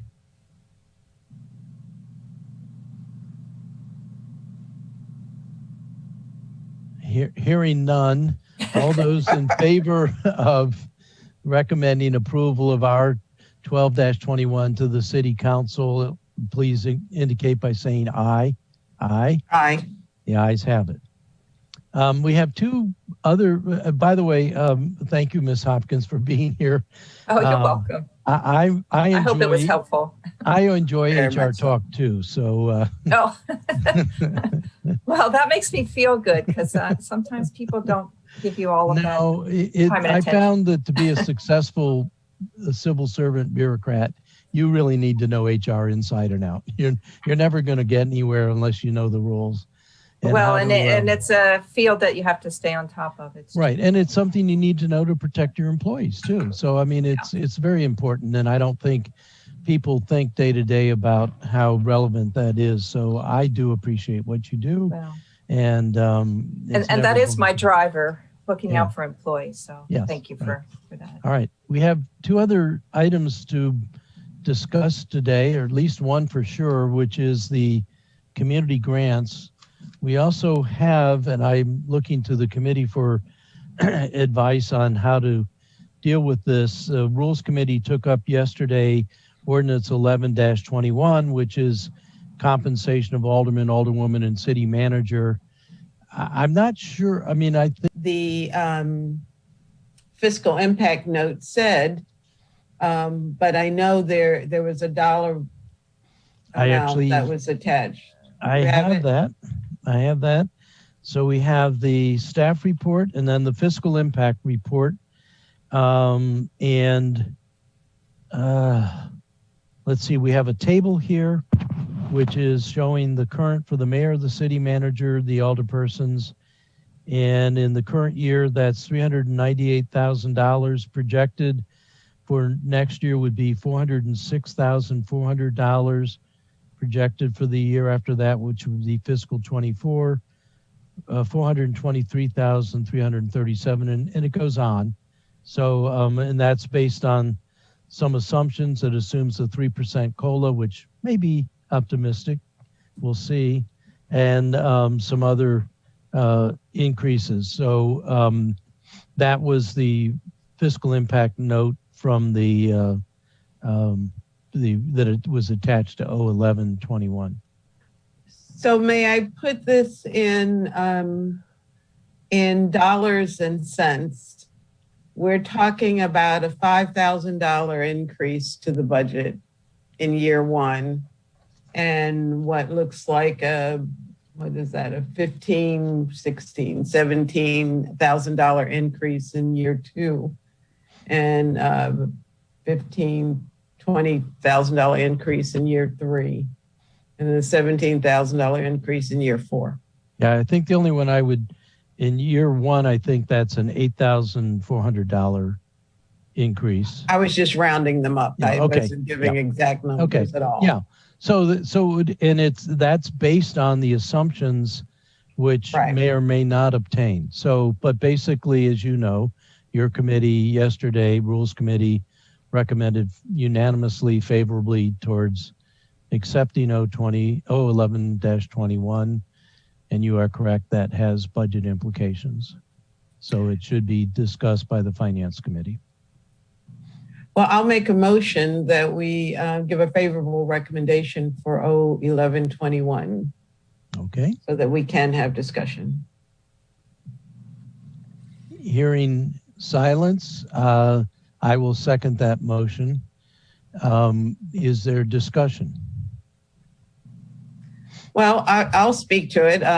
The Compensation Commission met and deliberated and did their data analysis and this is what they came back with us to propose. I don't think it's any drastic increases to the compensation for the council or the city manager. And it does make an effort to keep everybody up with the cost of living. I think that was their focus as defined in the note at the bottom of the chart of the fiscal impact note. So. Right.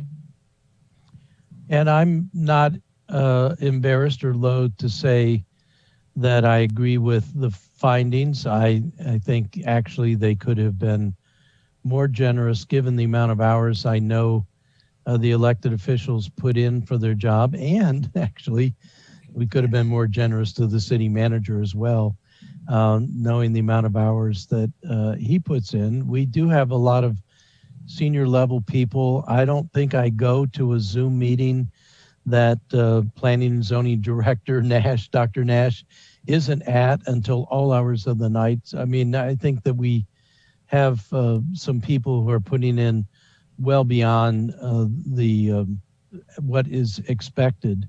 And it's always embarrassing to be involved in something that may or may not, since we know Alderman Payon has volunteered not to be back, and neither you nor I are shoo-in to be back. I think only Alderman Gay is guaranteed to be back, and that's so he can fill out that term before running for mayor. But so I think what we're doing is voting. You already know it. You already. I know. You heard it here. We are voting for whoever is on the council the next term. And if that happens to be some of us, so be it. But if it doesn't happen to be some of us, I think the expectation is they will work as hard as we have. So I will be supporting this in the budget and when it comes up for a vote before the council. Alderman Payon. Yeah, I knew you were going to get around to that. I think that the salary is intended to be a token. It's intended to be it's not intended to reflect the amount of work that we do. I think that, I look at the Board of Education, which if they get paid anything, that is a recent development. And if they get paid anything, they don't get paid much. It's part of community service, public service, if you will. And I do kind of think that as I understand it, and I don't have it in front of me, it says 15,000 and then a $3,000 pay raise, and then we go 3%. No. Well, 50, the first year, in front of me. Yeah, first year is just the CIP. So it is a few $100s. And then the next year there's $1,000 increase plus the CIP. Okay. The next year, 1,000 plus the CIP in the next year. At Rules Committee yesterday, Ms. Hopkins explained the background of the work done by the Compensation Commission. This is something that is paid to elected officials. It tends to vary by the form of government. So College Park is low, but College Park has a true council manager form of government. Other entities pay much higher salaries. We know the counties pay even higher. Now their level of responsibility is higher. So it is not without precedent that this is done for municipalities. And I think that it is mission accomplished in terms of being a token. It is certainly not commensurate with what I was paid by the hour when I was a professional. Far cry from that. But I also think that it is unreasonable to expect people to do this for free. And if that is the expectation, then why aren't we eliminating it? There's some people who wouldn't mind doing that, but it or us. Well, or both. actually, I have to give kudos to the commission because they really, I think they really worked hard on this. Coming up with a formula, I think, is the best one that I've seen since I've been on the council. I mean, we've seen anything from let's just raise them all up to 25 or 28,000 to nothing. Mhm. I don't know. It's not for me, so maybe I can see my way clear to vote for this. The logic is good that they've used. When did we first start making 15? Was that at the beginning of Gavin's term or the Panelides term? I can't remember. I think it was Gavin's turn, wasn't it? Yes. Yeah. It was 13.5 or 13.6. 13.5 under Mike. Right. Correct. So it's gone up by small increments. I think when Alderwoman Finlayson and I started, it was 6,000 or 7,000. It was small.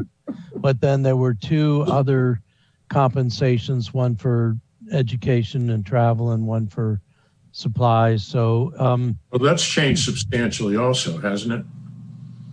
It goes from 1,500 to 2,000. And we can use $500. we can actually use it for supplies. We can use it for things other than education, correct? Correct. But I would suspect that with rare exceptions, it's used for MML, to pay our MML. And yeah. I haven't taken mine for the last couple of years, so it falls to fund balance. So that amount, it's hard. It's too much trouble to keep track of, my ink, and I don't use my printer only for council work. So how do I discount the the personal use of printing ink? It just gets to be too much of a hassle to fiddle with. But other people that may be much more close to the bone, much more part of their day-to-day expense. No, I agree. I think that's pretty reasonable too. Okay. Alderwoman Finlayson? Yeah, Alderman Payon piqued my interest when he said the Board of Education doesn't get paid. I said I don't. The average salary for Board of Education members in the state of Maryland is $54,000. Just a piece of trivia for you. People on the board? Board of Education members, yes. Now, and they get staff and all kinds of stuff, but. Sounds like our wrong office last time. Yeah. Well, so I don't know how much, I think we're ready for a vote, but Ms. Hopkins did give us a fairly elaborate explanation. The committee, as you said, Alderman Payon, really did take this seriously. They looked at a lot of things. They were faced with a wide array of choices. I think they made a moderate and modest movement to increase some, but they clearly, no one would construe this as a living wage so that you could be a professional City of Annapolis alderperson and expect to live on that. So with that, I'd like to call the vote. All those in favor of recommending favorably O11-21 to the City Council as part of our budget deliberations indicate by saying aye. Aye. Aye. So all of the ayes have it. Thank you. We have still. So much easier to vote for that when I'm not running for re-election. It is angst. It puts you in a very embarrassing, and Ms. Hopkins recognized that yesterday at Rules, that it puts the electeds in a terribly conflicted position. And I think we need a different system. Mr. Chair. Yes, Alderman Gay. What's embarrassing about asking for a living wage? People do it across the nation. It's not intended as a living wage. Well, what would be wrong with making it a living wage, I think, is the thrust of Alderman Gay's observation. And the fact is, it isn't constructed that way in our code, but that doesn't mean that it shouldn't. And in fact, Alderman Gay, I will embellish, it really makes it so that it's very hard for anybody but retired people or people of independent means to run for office. I admire you and Alderman Savage and Alderman Schandelmeyer. I don't know how you do it. I don't know how you earn a living and also keep up with the level of efforts. Alderwoman Tierney recently retired from being a bed and breakfast manager, but I'll bet you, Ellie, you were hopping when you were doing both. Now my husband is hopping. Yeah, right. It is much more demanding than I think citizens understand, and I agree with that. They don't have a problem calling you when they want to talk to you, and as they should, because that's what we signed up for. But just reading email and responding to it is a pretty demanding job. And then when you think about preparing for meetings and then attending meetings and then following up afterwards, if they want us to do the work, I do think that it's not unreasonable to ask for some compensation. I'll tell you what my money goes. It goes into a fund that pays for all the things I do on my boats, which is what I get released from. So I'm restoring an old cat boat, and I maintain my cruising boat, and all of my alderman's money goes for that. And it is my sanity when I'm not doing the job. That's just me, but I appreciate it, and I put it in that place, and I'm happy to get it, frankly. So anyway, we've had our vote. Alderman Gay, did you want to further elaborate? No, I think you touched on all the important points. I'll just close by what Taraji P. Henson says. It's hard out here for a pimp when you're trying to get the money for the rent. Okay? Okay. Thank you for that. Alderman Gay, we now know who at least one person that's of independent means on this council. Yeah, right. I bet he wishes. So, all right. Last item on the agenda, and I will ask if we're still ready to do this, is the community grants, which we have. It's slide 9, I believe, of the presentation that Ms. Farrow gave us now a few days ago. Committee, are we ready to take this up? Yes. All right. How long is this going to take, Mr. Chair? Well, for you and me, probably not that much, but I have a feeling that Alderwoman Finlayson has dug into this and will help lead us through this discourse. I don't want to cut it short, but I also today have to be somewhere a few minutes after 1 o'clock. I can stay till 1 for sure.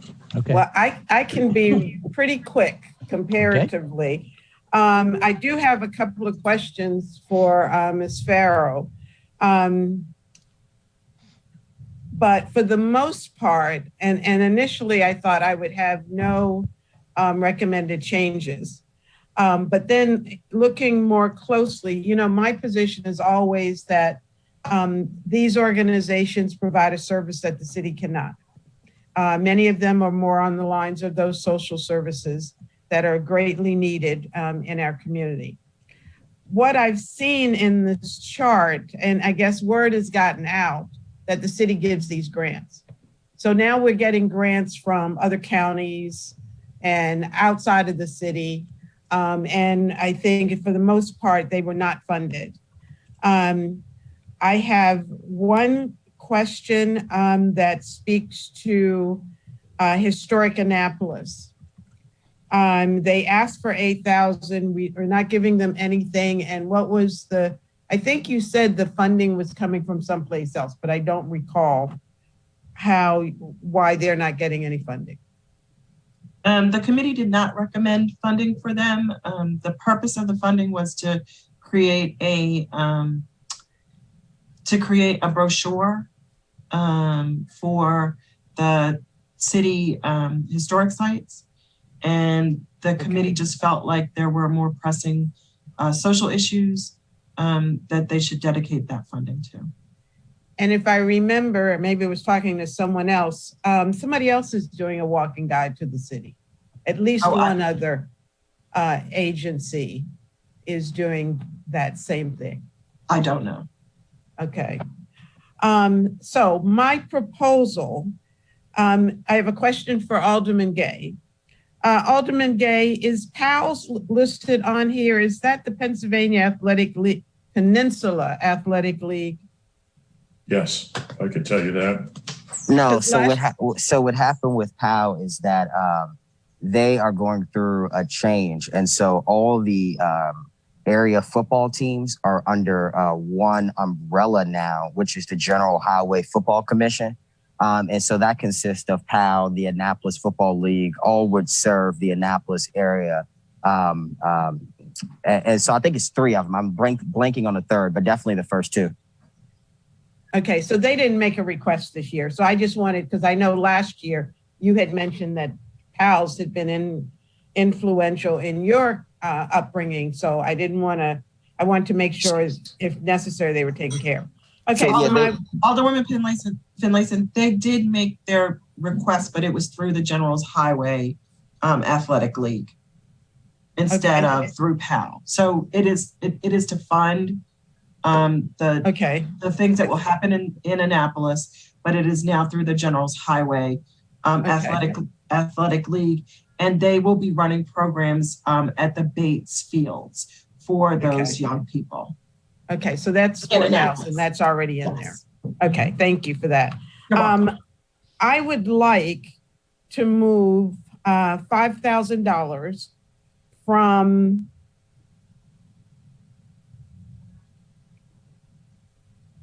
I got to find it now. From the Street Angel Project, which is proposed to get $10,000. They requested $87,560, which, first of all, tells me they don't know the city well, if that's what their request is. Secondly, they're new to the city. And while I'm sure they do good work, I would like to see additional funding going to Peerless Wrens. That is a facility, yes, Alderman, that we are trying, a historical facility within the city that I am pleased that they've made a request this year, and I think we can do better and to increase their amount to $11,000. I'd like to speak in favor of that and maybe add some.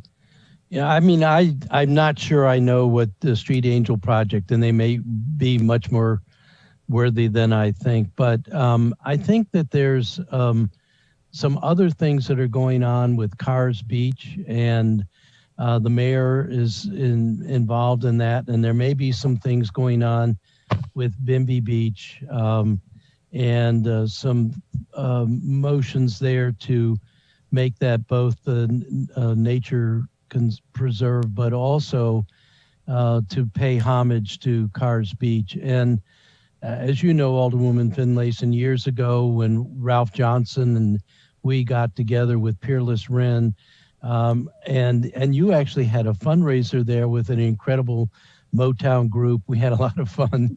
I almost got up and danced. That's how much fun it was. But it was, and it's such a important part of my life, and I will make this personal, but I think all of our lives, and it's a very important part of Ward 8 that I think is largely unknown to Ward 8 and should not be lost. So I'm hoping that we can get Peerless. Ralph left and all that vitality left, and I don't know who's spearheading this new thing, but the Eastport Civic Association had a couple of their board meetings at Peerless Wren trying to generate interest and acknowledgement in it. We have Peerless Wrens, we also have Seafarers right by it, two very important parts of the history of Ward 8 and the city of Annapolis. So while I'm a big fan of giving Peerless Wren more money, I'm not so sure what we're doing to the Street Angels, and maybe we ought to take a second to make a case for them. But I think anything we can do to pay homage to our historical past, and particularly this part of it, and especially as this country is coming more and more to grips with its true history, its full history, as opposed to the history that, I can use this as not intended to be a pun, the whitewashed history that we get.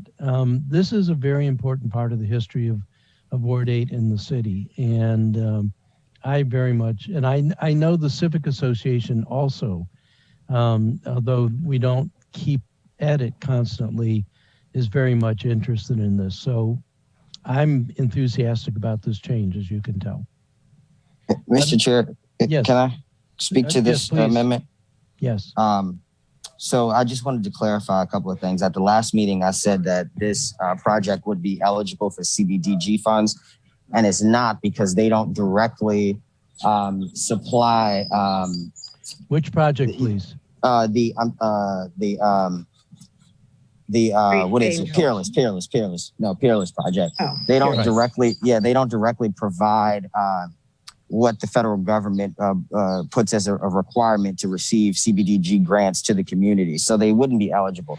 But I would speak out against this amendment for the simple fact that this project, if I'm correct, is for an infrastructure repair. And I feel that these are dollars that should be going to programs, community-based initiatives.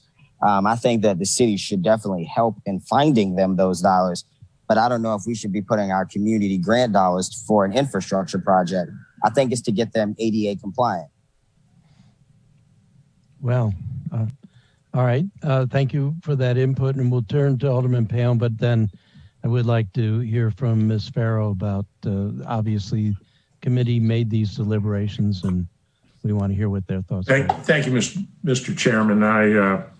This is a project that, of course, is in my ward. I've spoken with Ms. Gordon several times. I think what the Street Angels propose to do is very relevant to the problems we're fighting through other monies that we've allotted. I'd like that, if the Street Angels project and the other projects we have work, there'll be enough people to reach adulthood and join the Peerless Wrens and seafarers and add to their history. I think that the money is well spent. I wish I could tell you this is the first year they've they may have requested last year, but it's a relatively new organization. They're looking very hard for office space. They need money, and this is a project that's right up our alley. And I tend to agree with the comments of my colleague from Ward 6 that I don't think we ought to be paying for infrastructure. That's not what these grants should be about. This is a grant that goes directly to help people with drug issues that are out on the street, and hopefully that crime problem that I talked about earlier will be dropping off with the success of groups like this. Thank you. Thank you for that. And before I turn to Ms. Farrow, which I would like to do, I would want to say I very much subscribe to what Alderwoman Finlayson pointed out.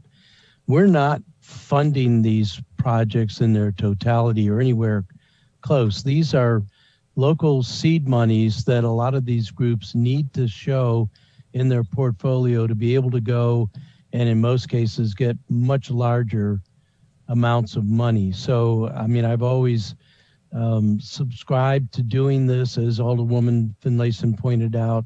These are all providing services that we don't provide directly out of our budget. We may be developing a social services group in the future, but we don't have it now. And these are all groups that give services directly to people who need it. And that's part of the criteria for the selection. Before I turn it over to Ms. Farrell, though, I would ask the city manager, I can't remember, but it's my sense that the amount of money we have in this, the $342,000, is down from last year. And I'm wondering if this doesn't have to be an either or, if we could find $5,000 additional through some source. And I know that's the rule. If you want to increase the spending one place, you need to find the money someplace else. So I would make an appeal that maybe we could find an additional increment of money to drive that up to 347 and keep the money for, increase the money for Peerless, but keep the money for the Street Angels. Now, I know that opens up the whole Pandora's box. If we're going to do this, then maybe we need to go back and reconsider every other group and decide who's more valuable. But I just put that out as a offering. Ms. Farrow, can you tell us the thinking behind the two relative contributions? Sure. So the city code does allow capital grants to be included in the community grants process. It is an allowable use. You may recall that not last year, but I believe the year prior, there was a grant made to the Parole Health Center to make some improvements just like these to their facilities as well. And so that is the grants committee did not differentiate a capital grant from an operating grant because the code allows for both. Okay. And in terms of the relative amounts of money apportioned to the street, and I must embarrass, I don't really know specifically what the Street Angel project is, as Alderman Payone and Alderman Gay both clearly do. But don't apologize, it's new. Okay. Relatively new, nothing to apologize for. All right. The proportions that you allocated made sense to the committee. So can you speak to both Alderman Gay and Alderman Payone in their desire to keep the contribution to the Street Angels as it's recommended? Mr. Chair. Yes, Alderman Gay. Yeah, I don't think it's a desire. I'm on board with you now. And if you want to allocate more funding to the community grants to be dispersed, I just don't think, I mean, look, one group or one, and I don't want to narrow it down to these two specific organizations because my amendment was to clear money from this altogether. Some groups are providing life-changing opportunities to others. I don't think that ADA compliancy should be here. I wasn't on the council 2 years ago when that project was funded. If I was, I would have brought up the issue then. Okay, Ms. Farrow, could you please continue? Sure. I don't necessarily know that I want to advocate one way or the other for an organization based on the council's recommendation because this is your decision. But what I will say is that when we were under deliberations, Mr. Ajayi was very clear that that we needed to invest in organizations that provide substance abuse treatment and prevention services. And we have not necessarily specifically done that through the community grants program in the past, in the recent past, I should say. When we have except when we funded We Care and Friends, and those services were to happen outside of the community, but these services are to happen inside the community. Right. And so, as we all know, the need is different now, and times are completely different. And I do agree that that we need to be sure that we assess the community grants program annually to make sure that we are meeting the specific needs of our community. Okay. Where does that leave us, committee? Well, we take a vote on the amendment? Well, Alderwoman Finlayson, you were on mute when you were speaking. I think I did make a motion, did I not, to amend the community grants? And I would really rather not get into comparing what one organization does. But I think if you were to read the grant applications, you will see that there is a duplication of services. But anyway, my motion stands that we, well, no, before I push that button, your question was to City Manager Gerald about whether, or to Ms. Dickinson, about whether we could come up with an additional $5,000 to add to the community grants. And he answered it much better than even I could have answered it. So Yeah. I don't need to add anything to what he said. Yeah, and you had noticed that it decreased, but that was the $80,000 related to the HACA permitting that made that go down. So it's the same amount for community grants. It's been budgeted. You're right. You're right. I remember that now. Yeah, I don't want to start a food fight. So I guess this is just going to be an up or down vote on a trade-off. We'll leave the numbers the same. We can do that, but are there other changes that you're thinking of, Alderwoman Finlayson, or? That was the only one, but if this one fails, I'll come up with more. Oh, well, then I'm definitely voting for it.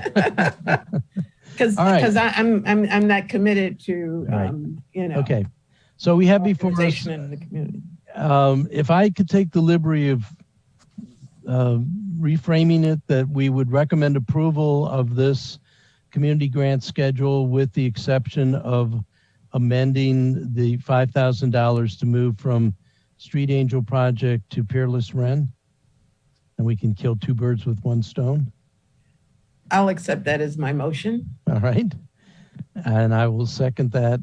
Is there any further discussion? All in favor of recommending the community grants schedule as presented with the one amendment of moving $5,000 from Street Angels to Peerless Wren, indicate by indicating aye. Aye. Aye. Opposed? No. No. Your opposition and your reason for it, Alderman Payon, is noted. And I will tell you, I personally like what Mr. Ajayi is doing. And I think I'm going to try to work to see if there isn't, I also agree with this cause, see if there isn't some ways that we can find more monies elsewhere, maybe repurposing part of the mayor's discretionary money, because I think Mr. Ajayi is doing an awful lot of good with not very many resources. So I do have a sympathy for his project, and I understand your vote, Alderman Payon, and I won't let it go at that. Mr. Chair, I have a quick question for the finance director. Yes, please. Will we have an updated version of the now amended community grants schedule so that we, moving forward, our amendments will be accurate in the dollar amounts?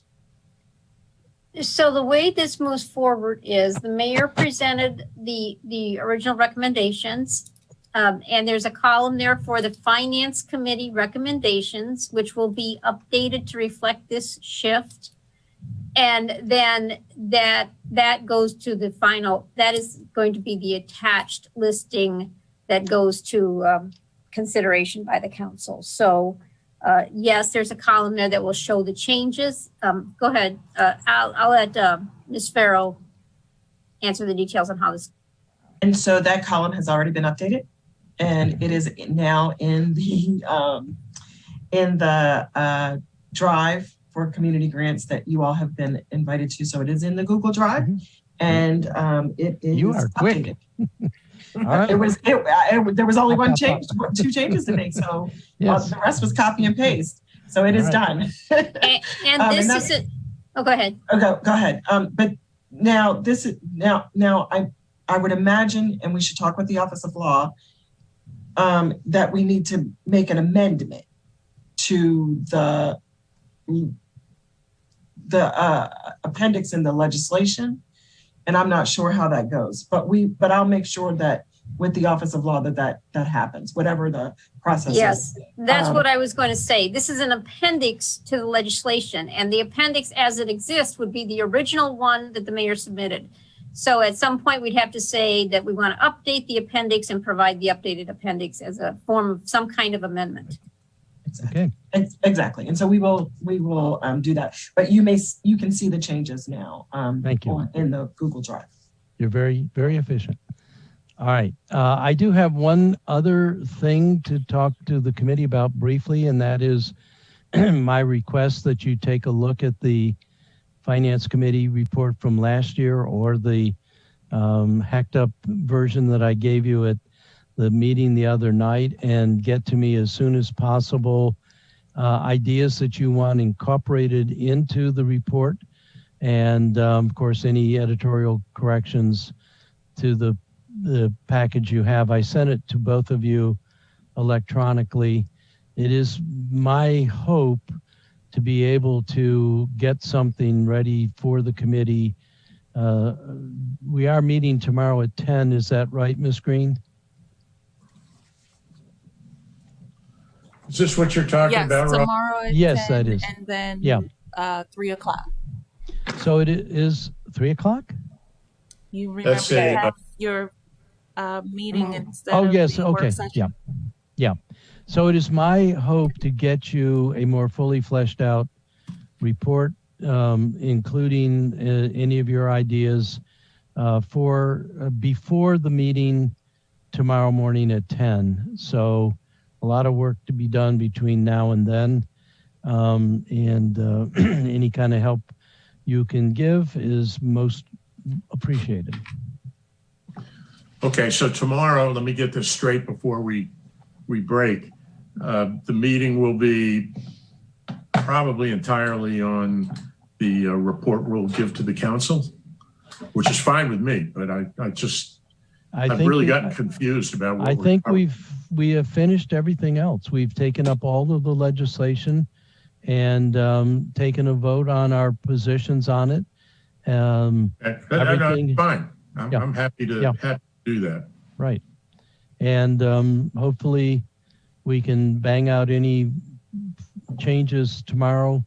We can share the report by email over the weekend and Monday morning if necessary, but I'm not sure we need to do anything other than that, although I'm about to be corrected, I think, by Ms. Green. Well, it's all right. Yeah. Nothing major, but before you adjourn, can you go back and approve the minutes? You guys skipped that. Oh, yes. Approval, yes. Is there a motion to approve the minutes from yesterday's meeting? So I did moved. read them, yes. Yeah. Second. All in favor? I think. All in favor signify by saying aye. Aye. Aye. The ayes have it. All right. Thank you, committee. I hope the end is in sight, at least for our work. Is there a motion to adjourn? Mr. Chair, one more question. Certainly. So what's on the agenda for the 3 o'clock meeting tomorrow? I think that's the work session where it is an opportunity. That's a meeting of the council, and it will be a finance committee meeting, but it's the council of the whole for final discussion of thoughts about changes. Anybody who wants to discuss amendments. I will get you in a second, Alderwoman Tierney. Fine. I think that we've really entered a new level of dialogue. I think tomorrow would be a time when we want to look at these pay equity issues, for example. But all of these things where we are dealing at the policy level with the departments, like we did with police, like we did with fire, and really for me, doing the work the council is supposed to be doing with the budget, that is the opportunity to do that. We will have amendments are due to the finance director by the 17th of May so that they can get drafted. We will have another council work session on the 27th of May, I believe, to discuss all of the amendments. And then we will have the special meeting of the city council the first Monday in June to pass the budget. If we don't get everything done at that meeting, we will carry over to the first regular meeting in June, which is June 8th or whatever, 10th, whatever the date is. But obviously, we really want to be finished with the budget, ideally at that first Monday in June. I will get to you in just a second, Jody. Mr. Chair, I was asking about this Thursday's meeting tomorrow. This Thursday meeting. So based on what you've said, may I ask City Manager Gerald to have the department heads on standby? Because if we're going to be discussing amendments and impacts to their department, I would like to have them available to answer questions that may be posed to them. I would hate for us to have a discussion without their input.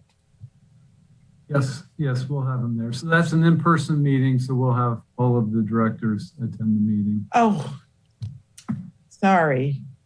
It's in person, that's right. All right, So- we can do it. It's at 3, so it's during the workday. It's Yeah. fine. Right. Yep. Okay. I have Finance Director and Alderwoman Tierney. Jody, was this a technical? Yeah, it was just that on the first meeting in June, you will vote on all your amendments, and then the amended version of the ordinance has to go back out for re-advertising for the next Monday's meeting. So the Okay, final thank you. vote on the budget will be that following meeting, June 14th, I think it is. Yes, thank you for that clarification. Alderwoman Tierney? Yes, just for clarity, I received an email this morning that was a Zoom invite for tomorrow's meeting at 3 o'clock. So am I to understand it's not in person? The 3 o'clock. There's no person. Zoom. There's no Zoom information for that. That's just The calendar meeting in the placeholder. morning is There was Zoom on Maybe it. Maybe you got the one in the morning. in the morning. I got one that's a this Zoom. morning and it was posted as a Zoom invite from For The tomorrow one in the morning? morning is a Zoom. The one in the afternoon, The if there's finance a committee in the note that morning. says That's what I this is in thought. person. Okay. Yeah, the Can we Finance limit Committee it to tomorrow like morning. more than 3 people talking at once? Yes, everybody all together Okay. now. So the meeting 3 o'clock tomorrow. morning, yeah, is in is in person. person. Yeah. The meeting tomorrow morning of the Finance Committee is the last ever Zoom meeting. All right. Alderman Payon. Mr. Chairman, I move that we adjourn. I'll second that. All those in favor of adjourning signify by saying aye. Thank you, committee. Thank you, all of the staff, for your help and your patience with us. Yep. Thank you, everyone. Thank you. Okay. We are adjourned.